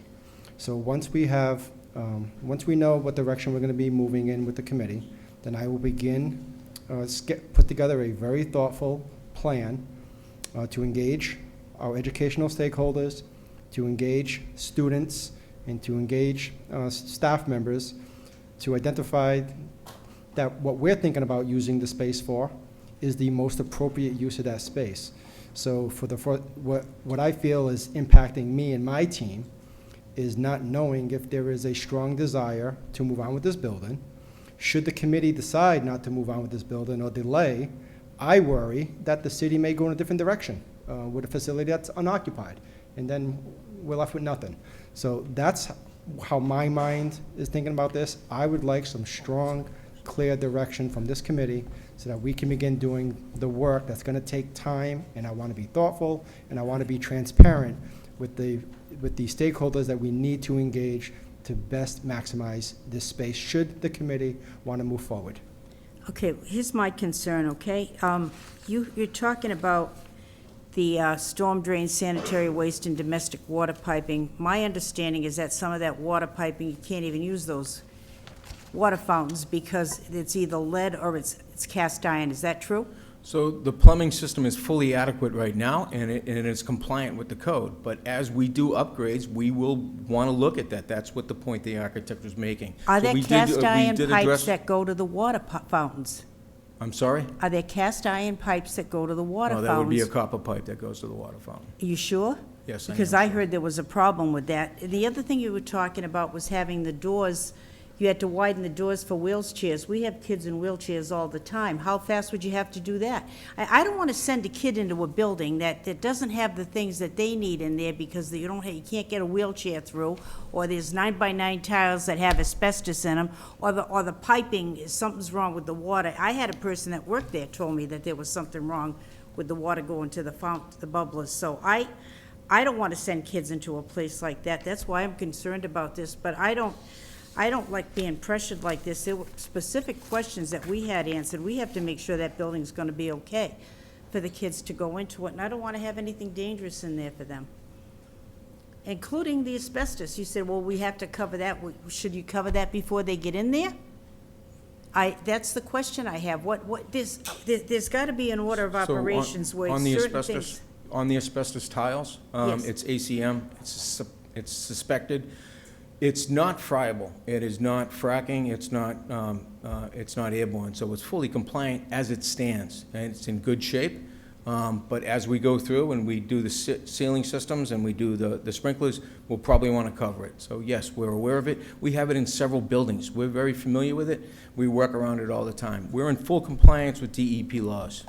And the other thing that's bothering me about this is we had a beautiful school, Hopewell School, that's been left to go to you-know-where in a handbasket because everything's leaking in that building. And it was like that when there were students there, because I had friends there that worked there, and they said they were dealing with water then. And I went in last year with Steve Vieira, and it's like we're letting buildings just fall apart, like we don't even care about them. And I worry about increasing numbers of kids, all the building in this city, and we're gonna need space. But I'm worried about that building over there because I wanna make sure it's right. I don't wanna be putting kids in a place that's unsafe. And those are middle schoolers we're talking about. We're gonna fully fund the repairs to make sure that we're up to code. I just think the well's gonna go compliant. dry. How much money do you think we can keep spending before everything just falls apart? We have a fully funded capital improvement program. We have had For one how now going into our long? CIP4. And when you start The finding stuff. So the capital improvement program is a 5-year plan that we initiated 3 years ago under Mayor O'Connell. It was the first in the city's history. The school department has been a benefactor of that plan and have been a partner with us throughout that plan, and it will continue to do that. Thank you, Mrs. Fagan. Yep. Mr. Pulaski, did I see your hand up? Oh, I'm sorry, Ms. Santos, you were next. That's okay, thank you. So it's a lot to process. I guess I didn't know that we'd have this presentation and then we would have to immediately make this decision. So for me, it feels a little rushed as far as that goes. And I'm just wondering what that rush is. I know on your part, obviously, it's because of the money that you have to spend, right? So if you spend 1.48 million, you said you're prepared to do 2. What if it becomes more than that, kind of going off of what Mrs. Fagan is saying, right? And some of these things seems like they're gonna cost a lot of money, like plumbing, electrical, like, again, with the variance for the elevator, we don't even know if you might have to change the whole elevator. We don't know that yet. So I am not saying that I don't want the building, because I think we're obviously going to need that, so I'm not saying that. But I think, like Dr. DeMello said, I'm a little concerned that we don't have those projections as far as what that cost is gonna be at this point to make that decision. I think knowing those numbers would give us a better idea of like, all right, are you definitely gonna cover it, or is this gonna impact taxpayers? Are they gonna take the families, things like that? If there's nothing set in stone, I have a hard time going on just word, I guess, that's on my part, right? And I agree with the Hopewell, like, that is something that should have been fixed and it hasn't been fixed, right? So we don't wanna fall back into a similar situation. And the other concern I have is that I thought it was 5 through 12, I might be confused. Did we do 5 through 12? Not 5 through 8, I Right. apologize, 5 through 12. No, that's fine. But then it seems that we haven't decided what we want to do with that yet as a school committee either, right? Like, I know it's for educational purpose, but I don't think that as a group we've come together to say this is what we want to do for it, So I guess that's my concern as well too. And we have this thing in the agenda as far as the projection of all the new buildings that are coming up in Taunton, right? We're building everywhere. And obviously, kids are gonna come along with that, right? So we have something from the planning board, right, asking about, what needs are there, but we don't know that yet. So do we definitely need that building in 2025? Like, is that an incessant, need that we need it in 2025? That's, I guess, my question as far as, again, feeling that it's a little rushed to make a decision without having everything that we need in front of us, again, for taxpayer purposes, for family purposes, for all of those other things. So I want to err on the side of caution, I guess, a little bit more so. So that's just my 2 cents. Thank you, Ms. Santos. Did you want me to respond to Mrs. Santos's questions? Sure, if there's a response from the presenters, feel free. No, just, we're gonna need space. I think as I shared in the communication. Oh, I'm sorry, I didn't realize that was you, Superintendent. It's okay. We're gonna need space. As I shared in the communication with every board member here, the high school is approaching 2,900 students. And as Isaiah did a much better job than I did, he identified 200 new students at Taunton High School. You're gonna hear an amazing presentation from the Chapter 74 director. And we're doing some outstanding work, but we're doing it with space limitations. And our Chapter 74 program is so robust, but we're limited by space. So the more space that we can acquire, the more ability we'll have to have robust programs that keep kids in school and keep kids engaged. And I understand I don't appreciate or don't take someone's word at value, but when someone states it in a public meeting and it becomes part of the public record, that gives us a little more teeth to go after that individual or individuals to make sure that what they promised in a public meeting gets accomplished down the road, because this board, whatever we've stated in public, whatever motions we've made, we've always adhered to. And that would be my expectation if I'm hearing from the CFO tonight, that they are gonna fund the repairs in these buildings. And I just want to say that I'm not, again, we need the space. I'm not saying that. So I don't want it to seem like, oh, well, we're not going to go forward with that. I'm just saying, again, I think having more concrete numbers, having more of a plan, and, we might disagree as far as having on public record if that's enough too, So- but, thank you. So Madam Mayor, may I make a reply? I'm sorry. Madam Mayor, it's CFO Del Russo, may I make a reply? Yes, please. So again, to your point to taxpayer dollars, so, again, responsible spending is what it comes down to. For us to spend $1.8 million on a sprinkler system that may not be code compliant would be irresponsible. Do you understand what I'm saying? So we need the school committee to make a decision as to say, okay, we want the building, and then that will give us the acknowledgement that we need to do and the confidence we have that this is what we're going to do in direction, right? To say that, I think everybody that's worked with me over the last 3 years, who's worked with Mayor O'Connell, when we say we're going to do something, we do it. We have substantial reserves dedicated for capital improvement. So say, for instance, we go through our CIP process and $3 million was appropriated based upon the decision of the school committee. We have $40 million in reserves that would be able, it's going to be $4.5 million. Okay, so we're going to have to be responsible and move that money to cover that cost, to bring the building up to the necessary codes required to have grades 5 through 12 in here. So to say something's rushed, I certainly can appreciate the comment. We need the direction to allocate the funds. That's what we need, and that's what we're asking for the vote for tonight. Thank you, Madam Mayor. Mayor, if I may, we asked the professional, Mr. Preventure, I asked the professional, Mr. Preventure, what is an anticipated cost for all the to-dos? And he couldn't answer that tonight. So you mean to tell me, Mr. LaRusso, you're gonna go to the city council and tell them that they're gonna commit an unknown number to the school if we voted tonight to take the school in our possession, and they're gonna say yes to the unknown number? So that the city Because all I'm hearing tonight is Mrs. Shaw said, you've spent 1.3, and you have another 1.8 million to go, and the 1.8 million dollars is gonna carry us through to do all these to-dos? It's impossible. It's impossible. So again, without this vote here, to go to the city council would have to vote to give the school to the school committee. That's the procedure. So that's step one. Step two is once that's done, the city council chooses to give this to the school. The city council is acknowledging at that point that it's responsible for the building improvements, and they know that. That's in our net school spending agreements. That's been the way Taunton's traditionally done things for years, very successfully, I might add. And to that end, we would know what the numbers are to bring the building into code compliance. No one made any representation whatsoever that all these items would be done at the drop of a dime Exactly. or in 1 week. However, Please let him finish. However, we did make a statement that we would put the resources required to bring that school in compliance with any codes required to get 5 through 12 inside the building, Mr. DeMello. That is something that the city council, by transferring this to you, acknowledges. So you could have the number for the city council, but you can't have that number for us. Well, it's not costing the school anything. It's costing the taxpayers. I'm a taxpayer, okay? I do live in the city. I don't know if you live in the city, I live in the city. I'm a taxpayer, okay? I want to make sure that our students and our faculty are going to a safe place to work and to study. I'm not going to put anybody in harm's way. Pick up the front page of a newspaper. City of Fall River, okay? City of Brockton. It just goes on and on and on.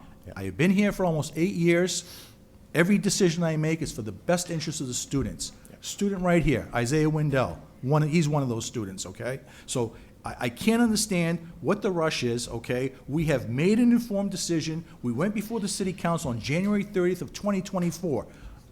All of us, all 8 school committee members, all 9 city council members, we gave them the intent of the building, we gave them a checklist of what needed to be done, and we're now 9 months later, almost 10 months later, and still, we don't know anything more than what we knew on January 30th. Mr. Della Russo, would you respond to that comment that we don't know anything more than we did in January? Yeah, I mean, that's a misrepresentation entirely. I mean, you see the assessments that are ongoing, the improvements that have been done, the money that has gone into the facility already. I have to just respectfully disagree with Chairman DeMello on that statement entirely. That's okay to disagree, you just don't have a number to provide us, that's all. And I asked the professional, Mr. Preventure, and he can't produce that number either. Just to clarify, okay, I'll let Mr. Pulowski go. He has not spoken yet. Oh, sorry. Thank you, Madam Mayor. So I'd like to start with, I respect and agree with the concerns of all my colleagues here. But our superintendent said that in order for him to put forth the resources of his team, many of which are here in the audience, to actually put forth the tons of work required to come up with the actual proper usage of that facility should we have it, because as Mrs. Santos stated, we don't know what it would be yet, but we know we need it. It's 30 classrooms and 15 office spaces. We need it. Parker's overcrowded, Taunton High's overcrowded, Mulcahy's overcrowded. We just had a high school improvement meeting on Martin today. Martin is at capacity. So we definitely need the, I guess, maybe 600 seats for kids. But Mr. De La Russo is telling us he needs a commitment from the school committee before he can go forward with the actual changes that we need to make. Mr. Cabral says he needs the commitment from the school committee before he can commit his people. I take them at face value on that. So I believe that we need the facility in one way, shape, or form.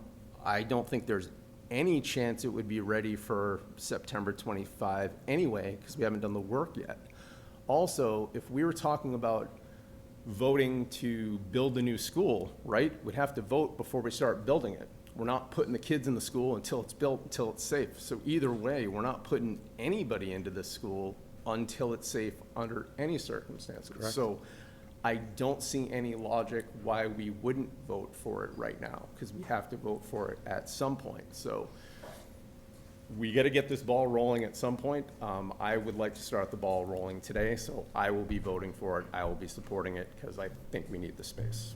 Thank you. Thank you, Mr. Pulowski. I'm sorry, Mr. Laura had his hand up first, so then I'll call on Mrs. Schaub's. Thank you, Madam Mayor. As you indicated in your presentation of some of my questions, that you would have another estimate, say within the next month, 30 days or so, to be brought forth to us with new amounts to costs. That's being developed, excuse me, that is being developed as we speak, and those estimates will be part of our report, which will be available within that time frame. So with the maker of the motion entertain a hold for a month to get all this updated information? There's a motion currently on the floor, Mr. Laura. No, I'm asking the maker of the motion if that would be a consideration. And again, Madam Mayor, if I may,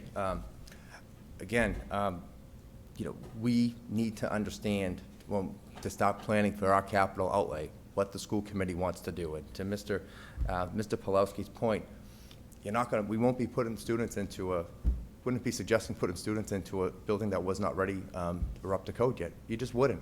It's just not logical. And it's also, based upon the expression of need, it sounds like the school needs a space. We have a facility that was purchased for educational purposes. The logic is there to take a vote that you guys wanted, in my opinion, and we're prepared to make the necessary upgrades. The mayor's gone on record, I've gone on record to say as much, and we need some direction from the school committee at this point to move forward to make the necessary changes. That's what we need to do, committee member.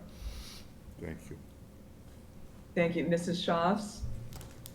So bottom line, regardless of what this costs, the city has promised that they will turn over a building to us that we will be able to put students in.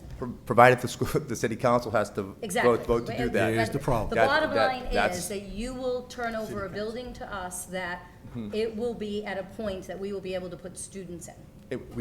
Once the city council votes to turn it over to you, the city council at that time acknowledges that it's going to have to repair the building. Okay. It's the city owns all the buildings. It has to Exactly. fix it, bring it up to, Yeah. that's the discussion that has to happen. And all these things take time. Do we come out of here tonight? Again, it's going to be another 2-3 weeks before we go in front of the city council, right? That's a process in itself. Then, at that point in time, now you're past the capital improvement plan. Now you've missed another whole year, right? So now that's gone. And that $1.8 million, we still don't have any idea what we're gonna do with it, right? So it puts us in a very compromised position in order to help you get to that building to where you wanna be.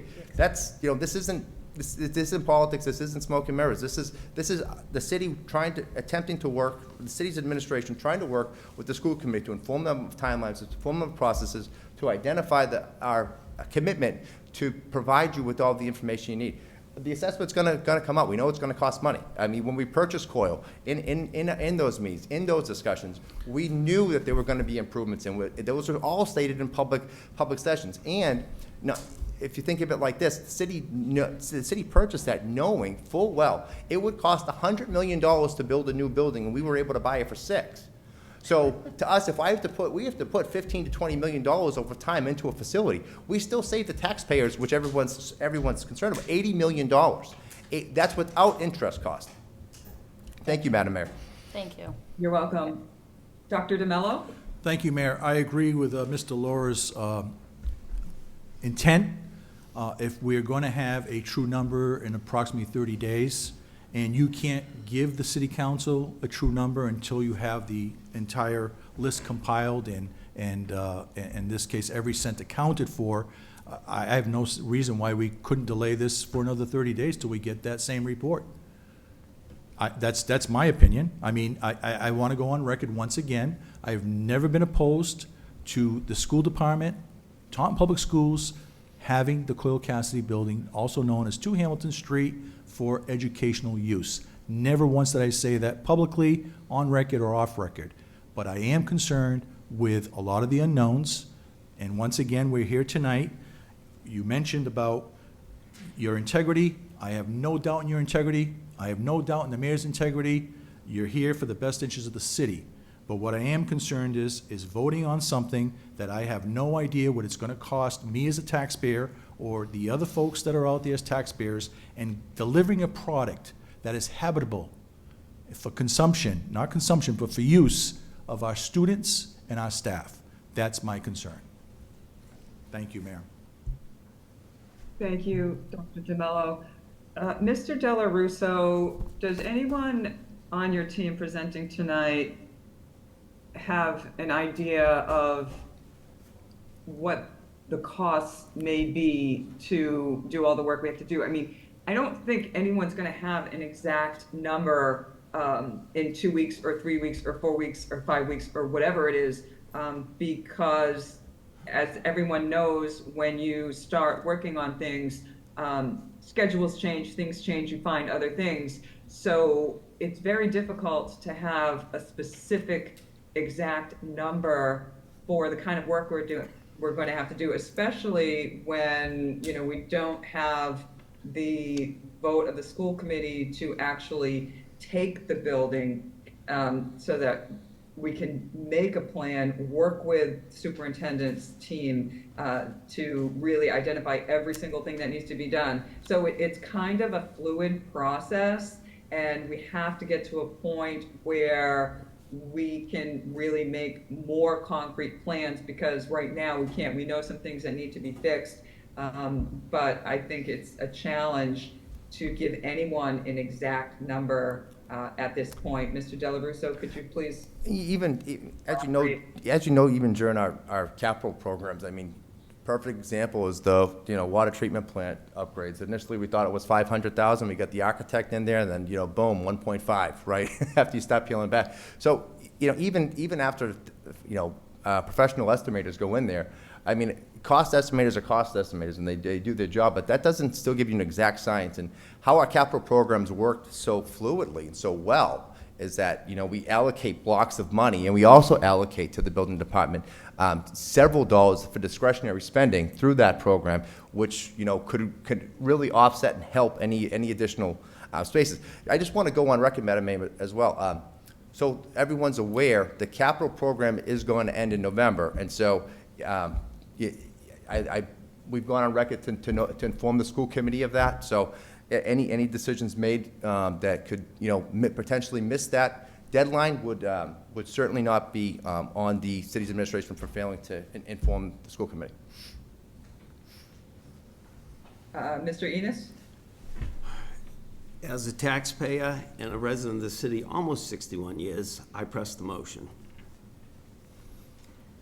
If you press the motion, there has to be a majority vote to go forward with that. So just so everyone's familiar, a motion to press the motion, we have to take a vote that everybody wants to press the motion, and that would be a roll call vote at this point.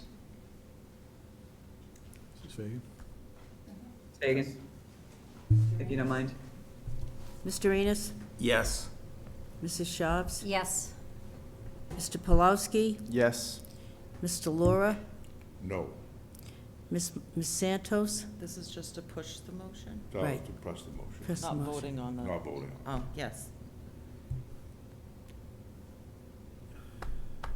Mrs. Fagan votes no. No.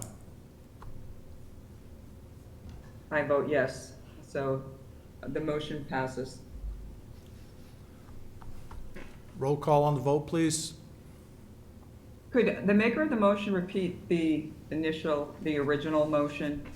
The motion I made was to request the city council for the transfer of the property to the school department. So it's for the school department to request from the city council transfer of the property. Correct. Thank you.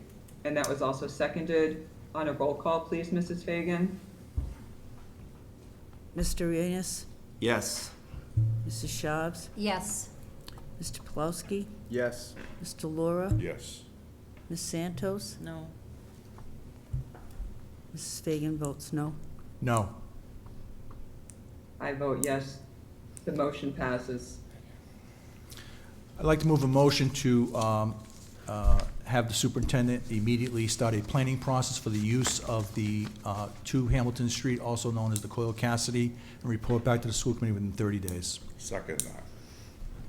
Motion and second. Dr. DeMello, could you please repeat the motion again? I'm sorry. I would like to move a motion to charge the superintendent to start the planning process for the use of the 2 Hamilton Street, also known as Coyle Cassidy, and report back for the usage within 30 days to the school committee. Thank you. Motion and second. All those in favor? Aye. Opposed? None opposed. Motion passes unanimously. All right, thank you, everyone. Thank you. Could I please request about a 2 or 3 minute recess? So moved. Second that. Motion and second. All those in favor? Aye. Opposed? None opposed. So voted. Thank you.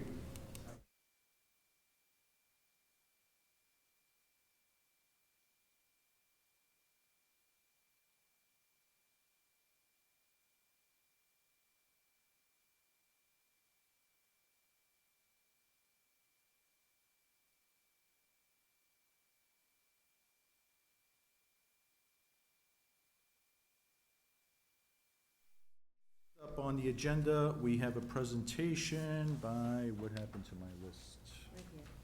Thank you. We have a career vocational technical education program update. With us tonight, we have Mrs. Darla Hartong and Mr. Michael Raposo. The podium's yours. Welcome. Thank you. So I'm really excited, as this is one of my favorite presentations of the year. And Mrs. Hartung has put together a robust, comprehensive presentation along with her co-director, Michael Raposa, that will really give you a great snapshot of what's going on in the high school. And I was very pleased to learn, thanks to Assistant Principal Carolyn Bonneau, that the high school is really a 50-50 school, where we have over 1,600 Chapter 74 slots that are accredited by DESE and those that are not accredited by DESE. So of the 2,900 students attending Taunton High School, over 1,600 students are coded in some way, shape, or form participating in the Chapter 74 program. Darla, I think about, and Mike, I think about where the program has come in such a short period of time. You're doing some outstanding work, and I cannot wait to see your presentation. Thank you. Well, good evening, and thank you for having us here tonight. We appreciate the opportunity, and I also want to acknowledge Dr. Harrison and Carolyn Bonneau in support of us here tonight.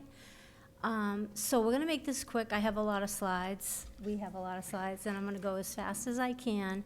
But I just want you to know, like, it's extremely meaningful and refreshing to come to present to you all, because it's not only an opportunity to showcase what we've been doing, but it also gives us, all of us, the opportunity to reflect, appreciate all of our hard work that we've accomplished together collectively.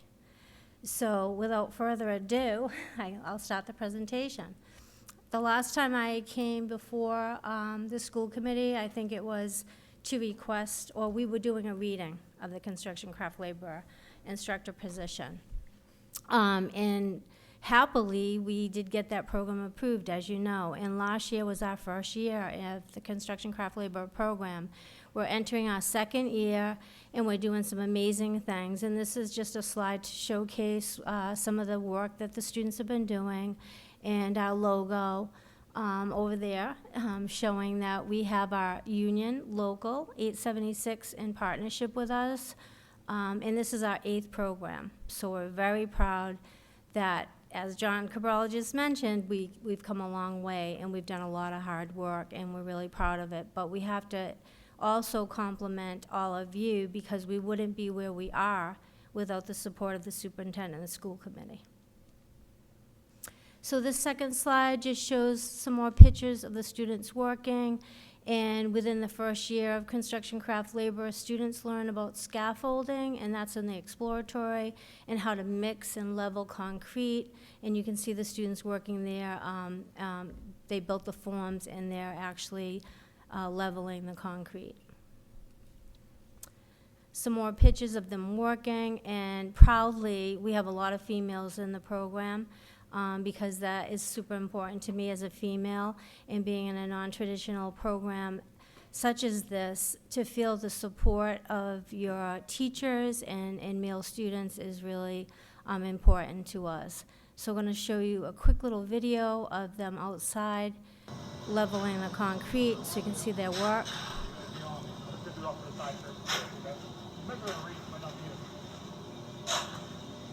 Richard, AJ, take this, push the corners.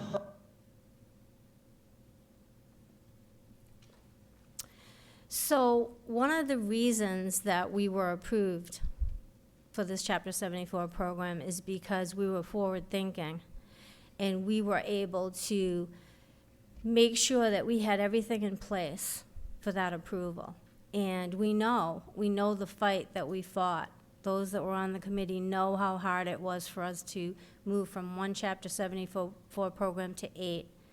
And we had a lot of challenges and barriers, and we were here because we fought the fight. And one of the reasons I believe that, in addition to, the high school need to move from woodworking to construction craft labor, was we were awarded a $500,000 capital skills grant, where we were able to purchase simulators and Z space so students can practice, and you'll see some videos on that, welding and how to use a heavy piece of equipment.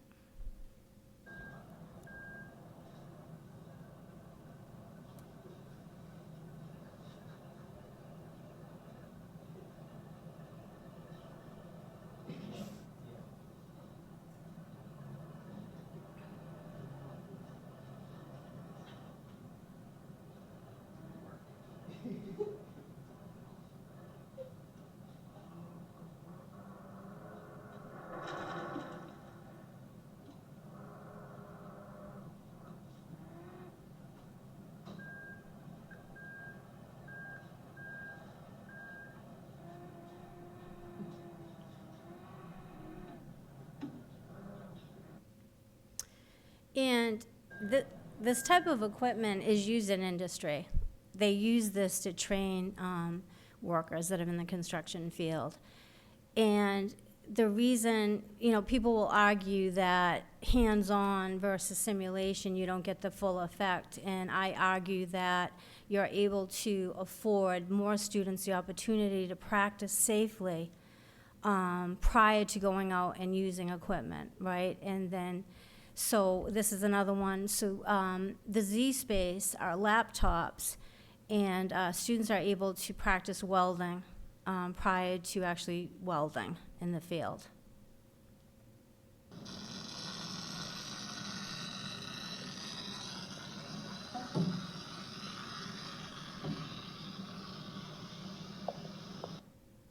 So that was a quick little snippet. And so the news, some of the great news is the patio is here, as you all know, and it's beautiful. And it does look a lot like the rendering that I presented 2 years ago. Was it 2 years ago? Yeah, so the only thing that we're waiting for now is the awning and the furniture. The awning will be delivered, hopefully installed the end of October, and the furniture has yet to be picked out by me, but we're working on that. So the food truck, it really is coming, and we will have roaring good food, I promise. So as you can see on the right, that's the template that we use to actually start to visualize what we want it to look like, and I think, Greg, you have a little cardboard model of that, so I always want to see, like, what does it really look like in 3D, but it came out pretty close to what we imagined it to be, and I believe that's coming on Friday. Fingers crossed. Fingers crossed. So the commercial kitchen renovation, the projected completion date is October 30th, and by looking at this picture, you're saying, oh, there's no way. But the reason that I included these pictures is because I wanted you to see the magnitude of work that went into this project. And that's why the cost was as high as it was. There was major work to be done, as you can see. Next slide. And I don't have an updated picture because I want it to be a surprise. So when it's all said and done, we'll have a ribbon cutting so you can actually come in and see it. But you'll notice that on the picture to the left, that is the opening to the restaurant. So that was really important that we have that because students were passing through a closet to get to the restaurant area. Robotics. Last year, we competed for the very first time in the first competition, and Mr. Langell did an amazing job. He worked countless hours with the students. He had to learn a new software, learn how to program, learn how to build a robot, and figure out with his students, how to manage all this and still compete. And we're both so proud of him. But I know that Mr. Cabral, he's a fan, and he came for the competition, which was really nice. And there's a little video, Mike, that you can show. We might have to enlarge it. And it's just a quick little, just make it bigger, see the little square.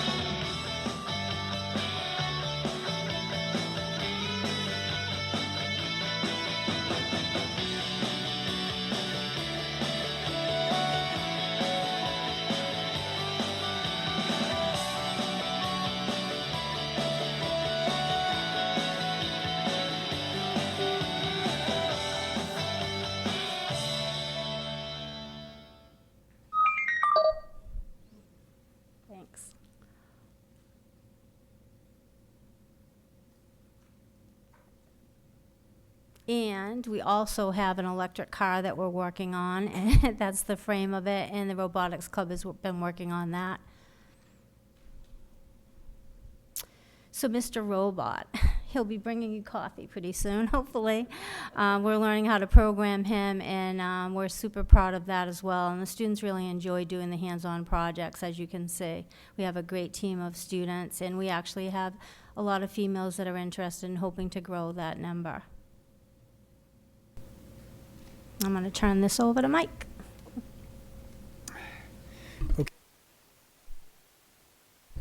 We're just going to continue on with the awards and competitions. I think we do a great job at the high school just sharing Skills USA, DECA, all the Pro Stock competitions, right? There's so much stuff that's going on at that school, and those are just to mention some of the few students who have actually just done an outstanding job over the years placing. The thing that I want everyone to understand is everyone knows this, we're a comprehensive school. So we're competing with vocational schools where this is all they do on a daily basis, is these type of competitions and awards and so forth. And as a comprehensive high school, that's something that we're extremely proud of, being able to have our students go into these competitions and actually compete and place in the top 3 against some of those vocational schools, big vocational schools. So we're very proud of that. Skills USA State Officer Logan Rubello. This student's been all over the place. Just came back from Washington with as far as some of his competitions and some of his experiences that he's going through. He's doing a great job. He's a great kid. He's just really enjoying it. And it's one of the things that when we have these students compete in these programs, it's students like this that really, you can tell they really take it to heart and they really enjoy what they're doing, and we're so proud of him. I don't know if Mr. Jakes wanted to say a few words, but the National Academy of Broadcasting, I mean, again, it's right there. First place, honorable mention, 2024 honorable mention. I mean, these students, if any of you guys go through the broadcasting area, you see all the plaques all over the walls, all the competitions, everything that's taking place up there. These students are highly talented, and they do a great job representing Taunton High School and the broadcasting department. Pro Star, in staying in line with, with our culinary program, you know, some of these students were over at Foxborough, Patriot Place, competing again, comprehensive high school, rubbing elbows with some of those vocational schools and doing very, very well. As you can see, we had second place, third place finish, and for management, we had third place. Some of those plates look absolutely delicious. The presentation is above and beyond anything we'd ever expect. So again, students just doing a great job in that culinary program.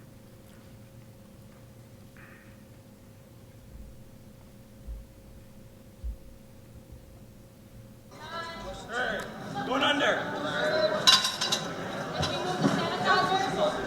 It's right here. It's right here. Sorry. It just shows him preparing. Do you want me to go back? It's Was really that a it? quick little clip. Okay, Yeah. that's fine. Going under. So again, that was over in Patriot Place. Nick, he did a great job. I mean, talk about stress, highly stressful. These students have, you know, they're given a certain amount of time with their ingredients and their equipment, and it's either, you know, you produce or you go home. And our students have done a great job with that. It's very stressful. Very stressful. To be there and watch it. Well, you know, you've been there. Junior achievement, we're moving along with junior achievement. We presented last year, we were over at UMass Dartmouth from, I believe it was the entrepreneurship classes and marketing classes. These students acted as CEOs. They were given a simulation, and they competed, and they did a great job. Edith from Junior Achievement, she's here at Taunton High School once a week. She's in our classrooms. She's working with the marketing students, the juniors, and they're all working on a program again, and they're working on a business, and they're all going to have a product. So we're looking forward to see where that takes us this year. We'll also be going back to UMass in the springtime to compete against some of the other schools to see how we actually do. And since we've been competing, I think we've always come in at least in the top 2 or 3. And we won a couple of times, too. So, I mean, DECA, I probably don't have to say too much with DECA. Mr. McPhail, he does an unbelievable job. Ms. Sullivan, very, very involved in the school. I remember going back probably 20 years ago when we had a DECA program. Mrs. Moynihan remembers this. We probably had maybe 10, 15 students, 20 students. Now, when Mr. McPhail has his DECA meetings in the BLGI, I'm like, can you keep it down? There's like 200 kids in there. It's unbelievable. I mean, we have the best students in there. We have students who struggle. Everyone just loves to be part of DECA. It's such a great organization. It's come such a long way. So we're so proud of our DECA program. This is just something that we wanted to leave in the presentation. It just kind of shows where we've come over the last probably 8 to 10 years. You know, with the 8th graders at the high school, they all start they start with the 8th grade discovery class. They come in, they get first exposure to CTE. And then from there, they make a selection and they go into our 9th grade exploratory. Those students are switching every 11 days, 11, 12 days. They go from program to program. And that will take them throughout the entire year. And all the programs are listed, from broadcasting to culinary to web, construction. And it just kind of gives you a little breakdown of where the students go from their level 1, level 2, level 3 classes. The internship program, that's come a long way over the last couple of years under Mrs. Raposa. She has done an outstanding job with that. These are some of our non-Chapter 74 programs. When Superintendent talked about Chapter 74 programs, the vocational programs, and the non-74, these are considered like Perkins programs. They're still vocational programs in the school. They're just not as rigorous. We don't have to meet some of the 900-hour requirement. And those are listed up there, from criminal justice to fashion tech, finance, marketing, so forth. So this slide is always very important to us. Going back last week, it was the district ILT meeting, you know, and Superintendent was talking about enrollment. And enrollment in this district is so important to make sure that students are getting a high-quality education and they're part of a school and part of a program. To us, this is very important from a department level. So not from a school level, from a department level. Our goal is every year, we want that Chapter 74 number to increase because we want those kids to be exposed to high-quality programs. So last year, we had just about 870. This year, we're at about 910. So just about 40 students or so we've increased. We listed the programs specifically there, so some of them went up, some of them went down. We've identified the programs that we need to work on, so we'll work on that going through our exploratory this year and try and increase some of those numbers for next year. But that's something that's very important to us. And the number that we were referring to, Superintendent was referring to, was the over 1,500 students. And that's in Chapter 74, that's in non-74, that's in also innovation pathways. We have 2 innovation pathways, which Mrs. Hartong's going to talk a little bit more about with the healthcare and information technology. So that's quite impressive. Again, I keep going back to, we're a comprehensive high school, and we have a lot of students participating in vocational education. Industry recognized credentials. Why are these students are going through these programs and what are they getting? Well, we're telling the industry and some of our committee members that when a student leaves our program, they have a credential. So the businesses come to us and they say, well, we want culinary students to have ServSafe and food manager. We want some of the business students to have mouth certification. We want early education, early ed to have, you know, CPR and so forth. So all our 9th grade students have OSHA 10 card. So that's, again, another credential. So this is very important to us, that our students aren't just going through classes and programs, but they're actually receiving industry-recognized credentials. So I talked about that briefly. Again, the internship, it's really taken off. It started last year with Rebecca. The support of the district, we're transporting students from school to internship sites and back if they're playing athletics and so forth. And we had 52 seniors that went out last year. It was a lot of work, tracking those students, where they are, where they're going, meeting with the businesses. It's it's a high-quality experience for our kids. So again, they're in classroom and they're learning, but what's more important? They're learning on the job, and some of these internships is very important to them. This year, we've increased it, which is good. We're at 69 Chapter 74 students, and we have 25 healthcare students. And they're working with the Manat Health Community Center over on the Parker campus. So that's very important to us. Also, it's kind of an internship and like a mentorship program. But again, they're getting exposure to that healthcare field, not just in the classroom, but they're actually out there in industry and learning on the job, which is very, very important to us. And the students are really enjoying that. So more expansions. I know Mrs. Moynihan's probably not too happy about this, but we're requesting a little bit more. Mrs. Hartang's going to talk about More. We want more. No. Anyway, so our expansions, renovations, we have renovated the early education and care program and innovation pathways lab and Chapter 74 broadcasting studio. I'm not going to read this because you can read, but basically we are in line to put forward our application for a new Chapter 74 program. The reason that we felt this was really important for us to develop and expand is because we need teachers, right? We need teachers in Taunton, and what better way than to have our own students go through a program where they could potentially come back and work for us. So again, forward thinking, doing it the right way to get approved is putting everything in place, and that's what we've done. So our intention is to apply for the program, which we already submitted the letter of intent, and now the process over the next 5 months will be challenging and a lot of work. But we want to do this. Why? Because we want to increase opportunities for our students. We want more students to be able to access the preschool prior to junior and senior year. We felt it important to have 2 preschools where we have 3 and 4-year-olds and a preschool with 4 and 5-year-olds, depending on how the numbers go. Why do we want to do this? Because we want more opportunities for our high school students to gain the access, as I said. We're also thinking of having a summer camp, which allows, our students to actually work at, and I think that would be really exciting. And we've actually talked about having a CTE summer camp, which we probably should do, and we'll probably do some work on that as well. So as you can see, I provided a floor plan of what we worked on, and basically, if you look at A111 and A109, A111 was the existing preschool, and what we've done is we've added another preschool. So we ripped up the carpet, we retiled, we repainted, and we added gates. So we have a gate at A109 to make it safe. So you'll see that in a little bubble. And you'll see the vestibule there that's not there yet, but we're going to talk about that momentarily. So this is classroom 1, ready for the open house on Friday.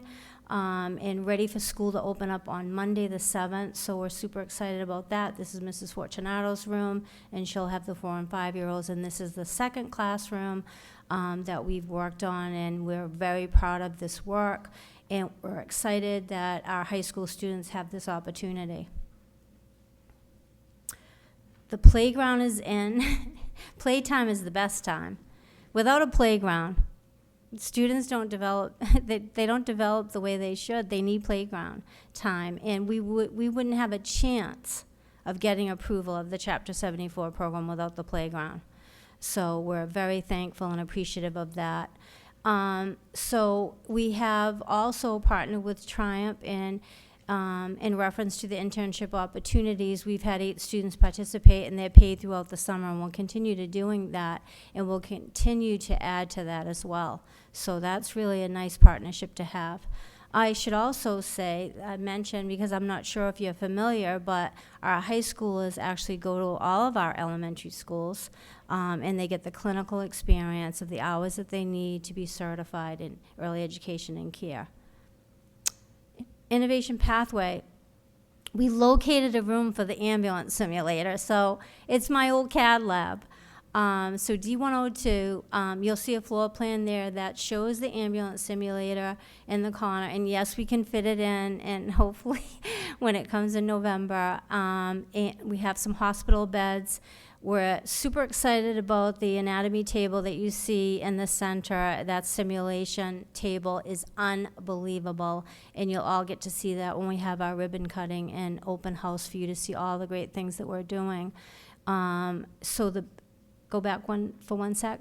So up in the right-hand corner, we've purchased tables and chairs similar to the presentation room, so we can fold them up so the teacher can teach CPR and the other stuff that we need to do. So we're going to continue, just so you know, continue to add to this program, continue to develop this program. We have major PD that we need to do to learn how to use all this technology as well. So forward thinking. So how can we maximize the healthcare pathway and have more? They're actually bed modules. They're a system of a hospital bed that has the mannequins and all the makings of learning to be a CNA and such. But it would be really wonderful to be able to add a large window between that classroom D102 and D103. So it would be more like a hospital setting, having a full, I mean, not exactly like I'm picturing there, but something similar, because we believe that the numbers will go through the roof, right, Carolyn, for this healthcare pathway once the students see the technology. I think that we're going to definitely need to expand, and we do not have any room. We need space. We need more classrooms. If we're going to expand our programs, which we are obligated, we have an obligation, right, to give our students the best that we can, we need more space to be able to do that. This may seem simple, but this is huge. We were able to get access. You'll see the plan with a red arrow. So there's an access door to the library classroom, which is a broadcasting classroom, to the broadcasting studio. And this makes a huge difference in terms of just being part of the studio, right? And the collaboration that can take place between the different levels is wonderful. And Steve is thrilled with it, and so am I. We're all happy. And we appreciate, Brenda, that you helped us with this, because it's huge. And the other thing is students don't have to pass through the library during MCAS, which is, a disruption. So capital improvements, areas of focus. My timeline is a little crazy, but I shared this with Mark Freitas, but we have to do construction craft labor excavation area. That was part of our application approval. We need a place on site for students to be able to do trenching and piping and actually use machines in outside. So that's super important. That has to get done. The Tiger Tots vestibule, to me, is critical. It's critical for safety, for pickup and drop off, and just the inclement weather, like when you open the door, the cold air coming racing into the classroom. The outdoor dining area for students, which I'll explain in a second, and then the new Chapter 74 program, early education and care. So this is my proposal. There's 2 areas that I've identified. I need help, and we're going to work more on this with Mark.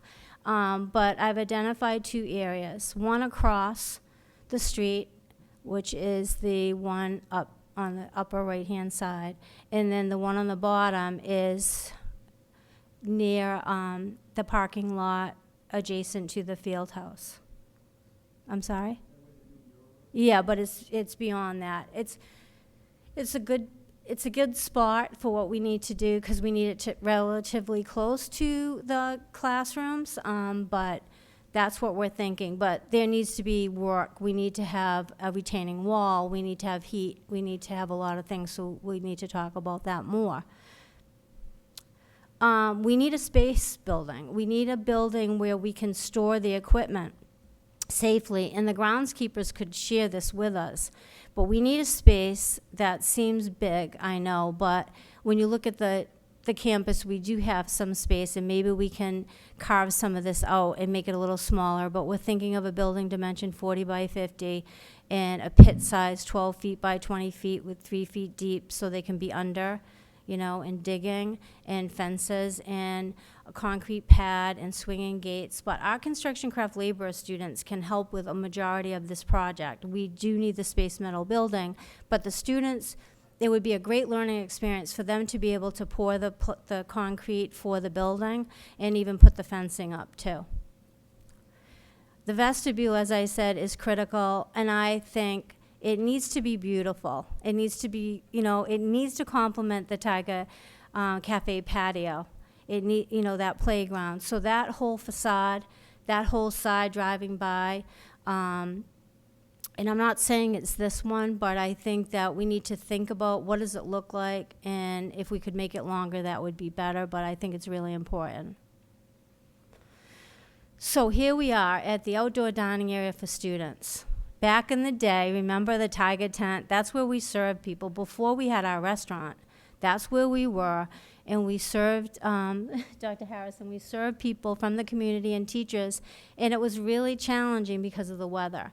But we did it. Dr. Hackett, was important for her, for us to be able to develop something for the kids, and we did. So this space is underutilized, and Mr. Cabral came and talked to me about 6 months ago, and he thought about Tisco.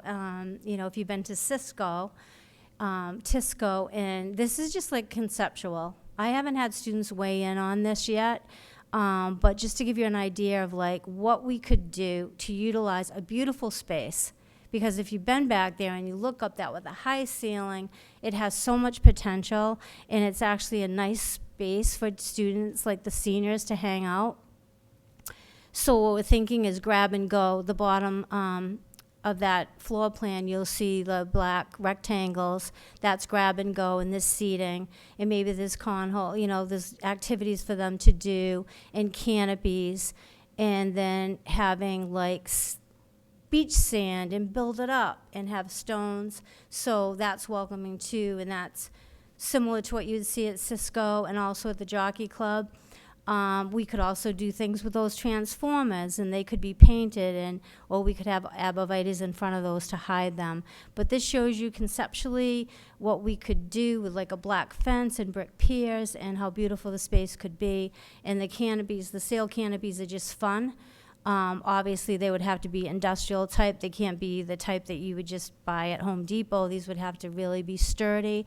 And I think with the fence and the shrubbery and the canopies, that could help with the wind, because it is like a wind tunnel back there.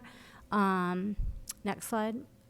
So this is just an elevation view showing like we could have lighting and do some really creative things that would be a really nice space for students.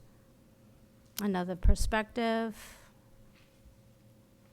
This is looking towards it, showing like all the decorative grass, plantings, big boulders, black fence, brick piers. So it's classic looking like the building, like we did the Tiger Cafe patio. And then it's important to Mr. Cabral, that students have an opportunity to be involved in this. And so it would be an opportunity for students to be able to design their murals, and it could be club-based, it could be cultural stuff that we do, but this would be all student-driven, and this just showing you like potentially what we could have, and it could be it doesn't have to be tigers, but I just wanted Mr. Bork put those on for me real quick. And I don't know about you, but Mr. Cabral and I, we love that gate downtown with the arched black top and the brick piers, and maybe that's a way we could incorporate something like that, like the city did. Couple more perspective views. And thank you for all of your support.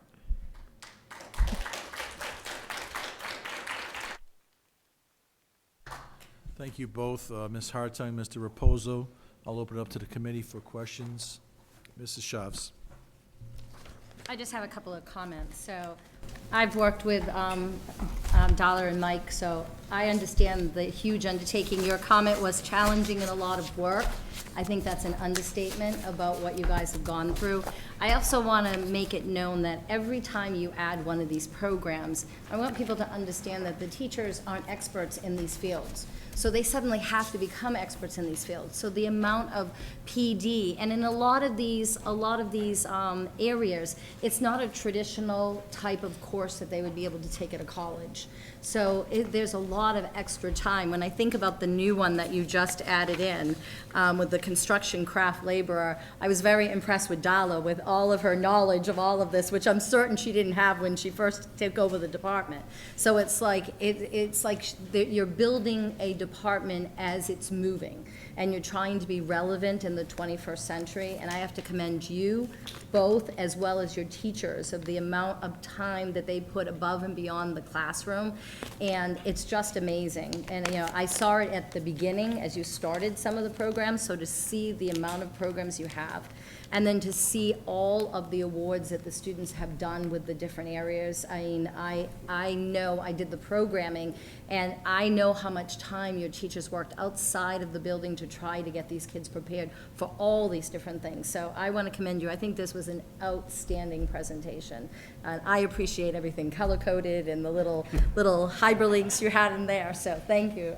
I think our students are, I'm sitting here as a grandmother of 2 grandchildren and thinking to myself, will I be able to talk my daughter into having her kids do school choice at Taunton when the time comes? Because I don't know many school systems that look like this. I really don't. Because we also know we have an incredible AP program, and, you know, we have incredible electives.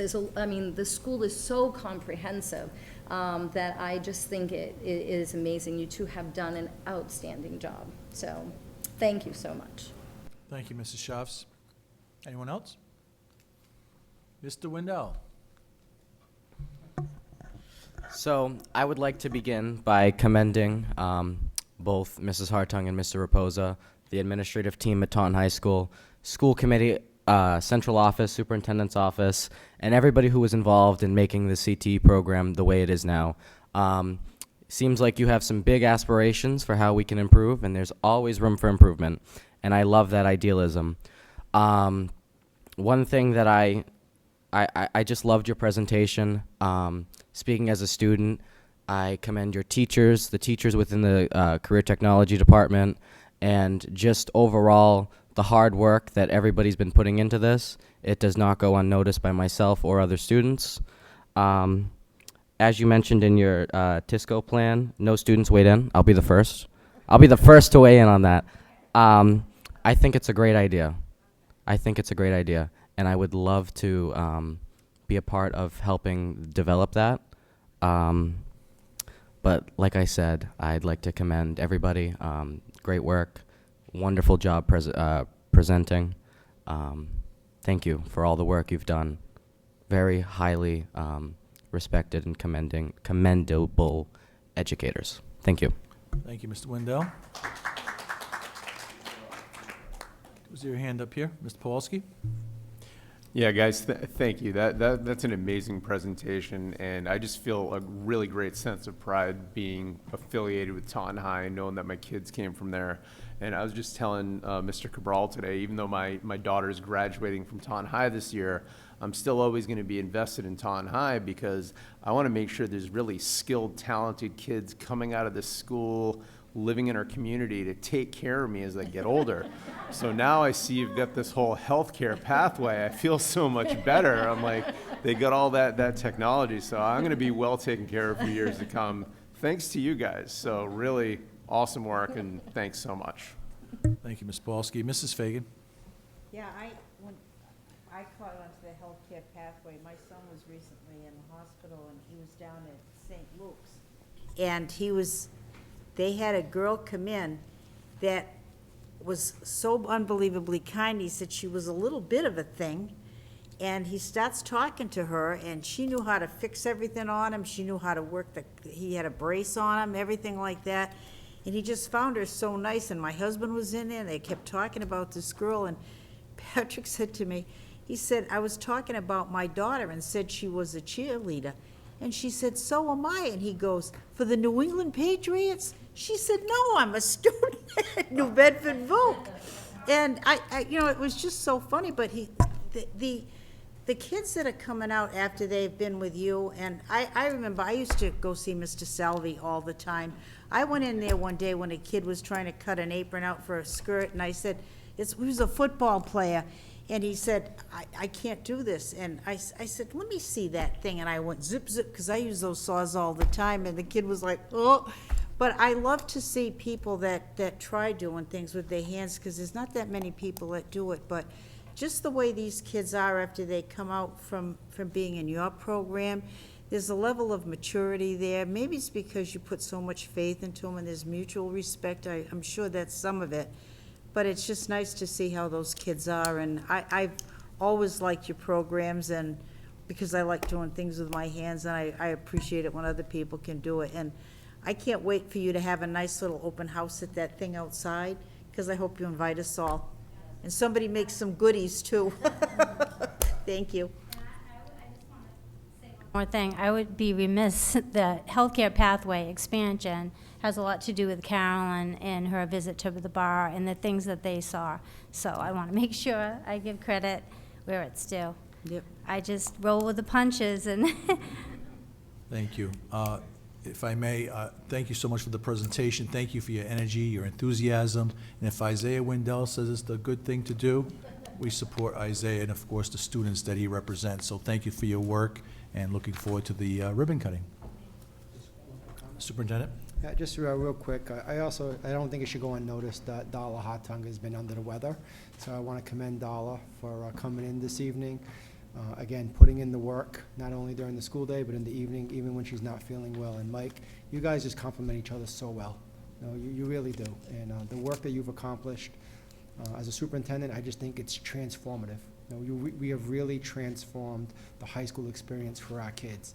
And what we've learned when we visit these other school systems in our backyard, across the country, and how we're able to bring it back here to really become a model in this region, in this area, I cannot commend you enough, and I'm very, very proud to be the superintendent and able to be hand in hand with you in this work. So congratulations and thank you. Thank you for coming tonight. Thank you.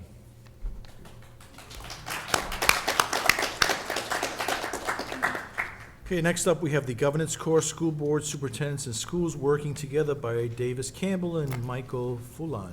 Superintendent Cabral? So I would not be opposed if somebody wanted to make a motion to receive and place on file for the next meeting, since it's been somewhat of a long meeting. So somebody would need to make that as a motion. I'll make a motion to refer this to the agenda for the next school committee meeting. Motion on the floor, second by Mrs. Shavs. All in favor? Aye. Opposed? Ayes have it. And I Thank was you. all set to go, Mr. Cabral. Well, we can have you stay after school, Mrs. Fagan. Good night. It was a pleasure. Good night. Thank you. Next up, we have administrative business staffing report. Thank you, everybody. Thank you. Thank you, guys. C enclosure.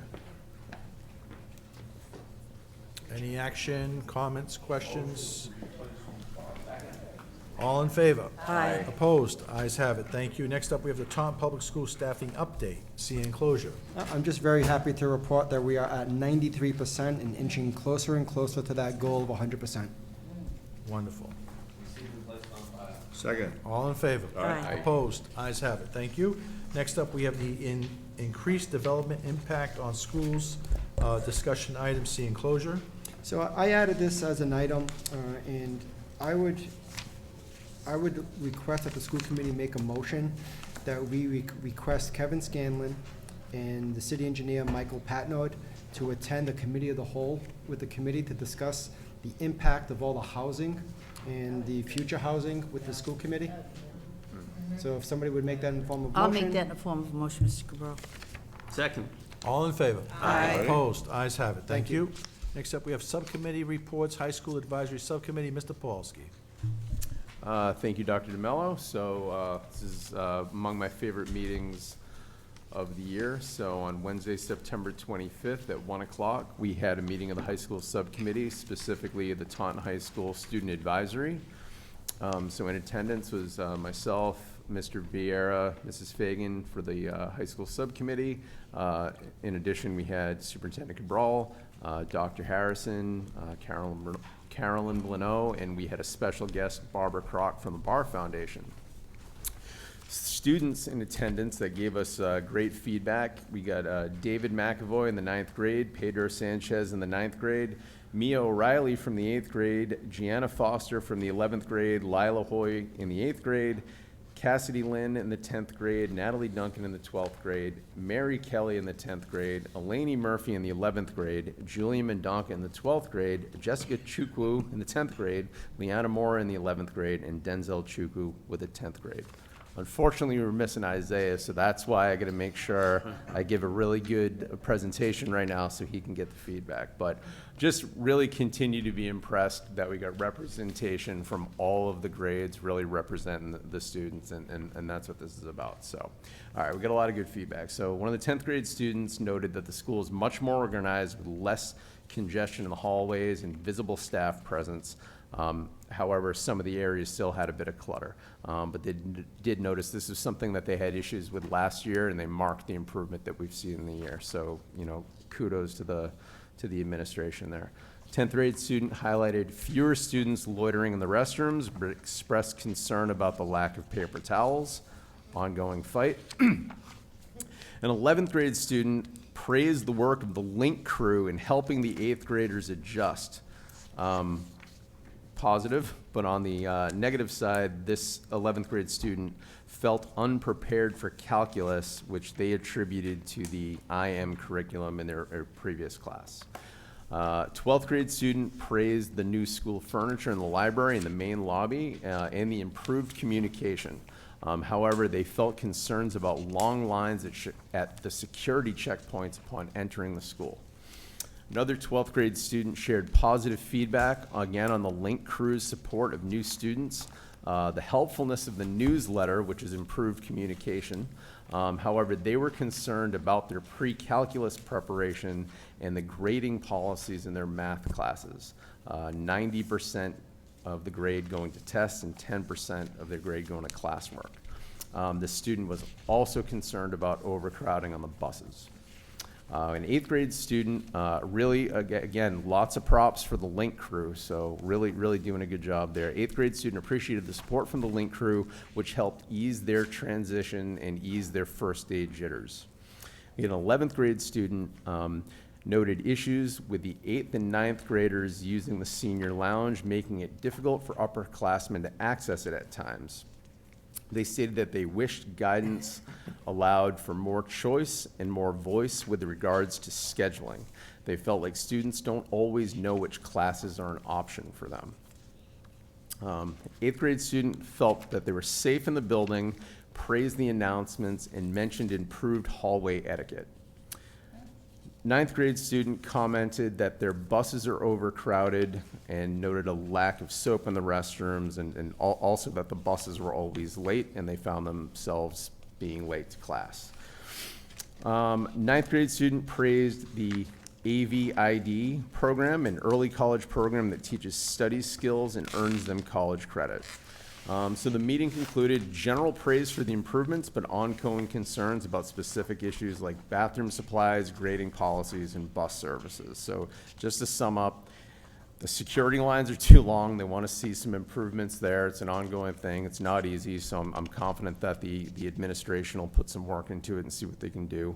You know, one of the students really stressed that she wanted to ensure that all students have an opportunity to understand what classes they have open to them. They felt like perhaps some of the kids on a CP path didn't even know what was available to them, so by the time they're in 9th or 10th grade, they felt behind.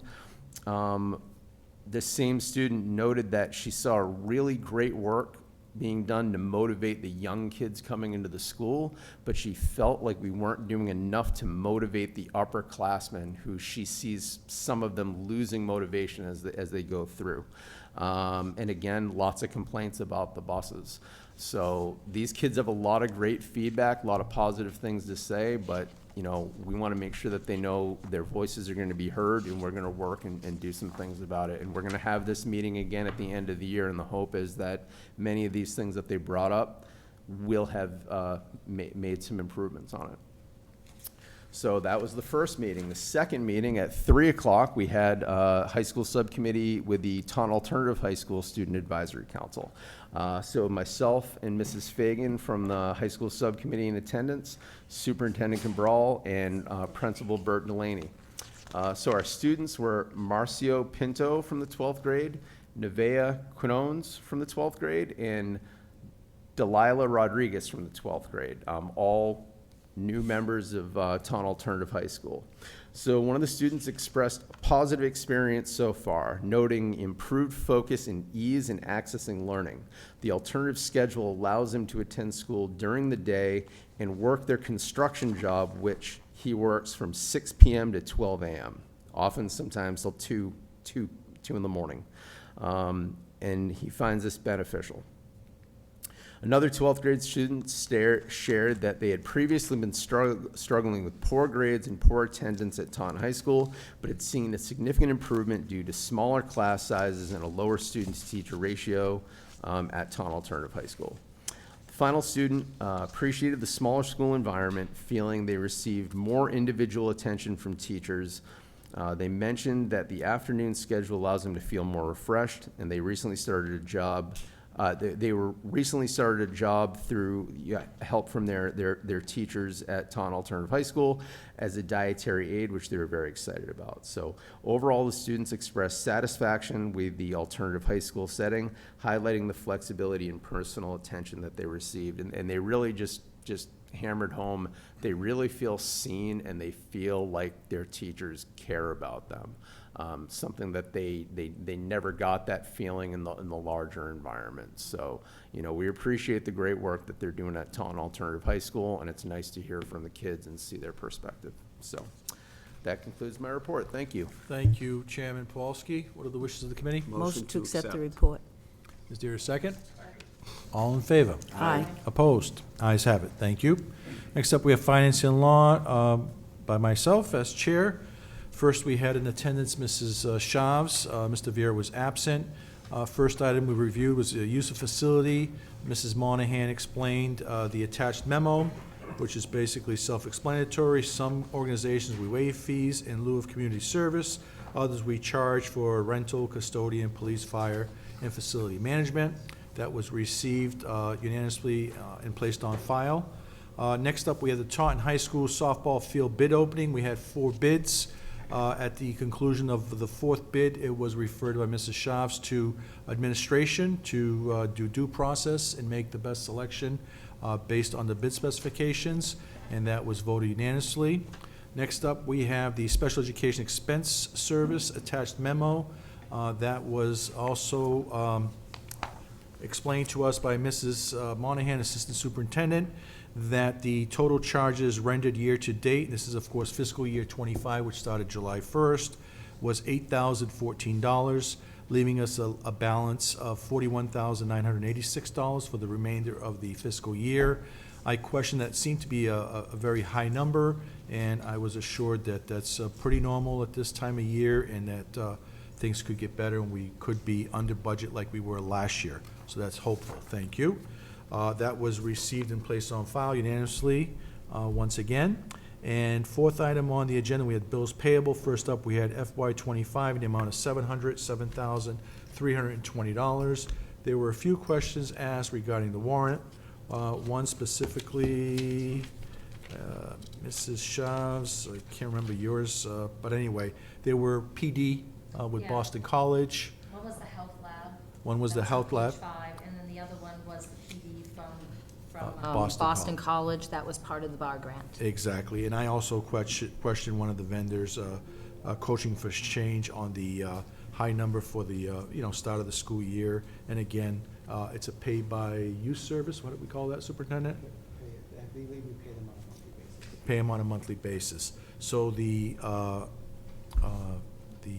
warrant was voted and approved, recommended for approval by Mrs. Shavs. I seconded it. It was all in favor, voted unanimously to pay the warrant. And last on the item checklist was FY24 bills payable in the amount of $576,657.87. And if I can just refer to that one quickly. was basically a two-page warrant. There were two major items. One was a question by Mrs. Shavs regarding $508,000 Imagine Learning LLC, I believe. Question that? Was that you? No? Was it me? Sorry. It was basically instructional software, and I also questioned an item due and payable to Pilar Construction, the amount of $23,325, which is ongoing construction and maintenance of buildings, explained by Mrs. Monahan. And once again, it was voted unanimously by Mrs. Shavs and myself to pay the warrant. And that concludes my report. Motion to accept the report. All in favor? Aye. Opposed? Ayes have it. Thank you. Next up, we have new business, executive summary, Taunton Comprehensive District Review for 2024, C enclosure. So in your packet, I provided you with a high-level overview of the recent comprehensive review that was conducted last spring by the Department of Elementary and Secondary Education. Now, the areas that they evaluated the school system, again, this is a comprehensive review, was leadership and governance, curriculum and instruction, assessment, human resources and professional development, student support, financial and asset management. So again, I provided you with a paragraph highlighting some of the things that they commended the district on, and also identified some of the areas that they made recommendations that we will now review and address throughout the course of the year.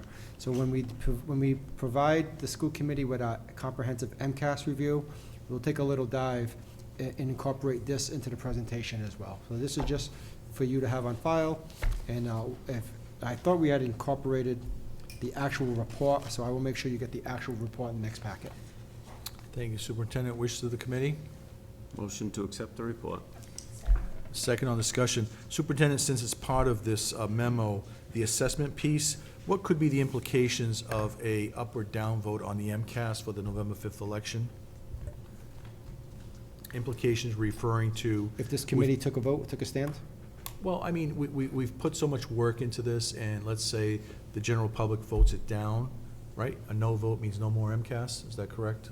No. A yes vote means no more MCAS. No.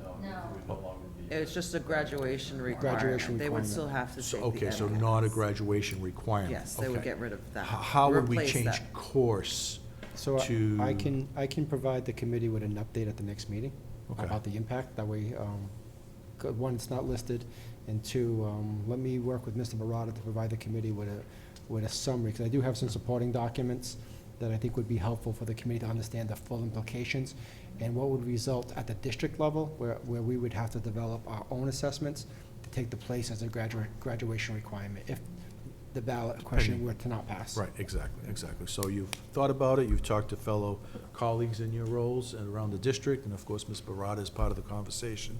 So we'll deal with it after November 5th. Thank you so much. The motion was seconded. All in favor? Aye. Opposed? Ayes have it. Next up, we have unfinished business, action items updates. First up, we have the Hopewell roof update, C enclosure. Superintendent? So I provided you with a copy of a memo that was sent by Superintendent of Buildings Chris Carmichael to the Long Range Subcommittee, and also sent it to myself regarding the status of the Hopewell School after a visit. And in his memo that I summarized for you, he does identify that they will hold another election at the Hopewell School on November 5th. One of the reasons why they're not moving the polling site is to eliminate any potential confusion with voters who have used that site for many years. But he does anticipate, or I believe it's Elections Director Mark Pacheco does anticipate that this will most likely be the final election held at the Hopewell School. So therefore, they don't believe that there are any extenuating circumstances that would lead, or any urgency that would lead to replacing the roof at the Hopewell School at this point. Wishes of the committee? Received and placed on file. All in favor? Aye. Opposed? Ayes have it. Next up, we have the action item update. We have the list in front of us. Not sure we can pull anything off of this yet.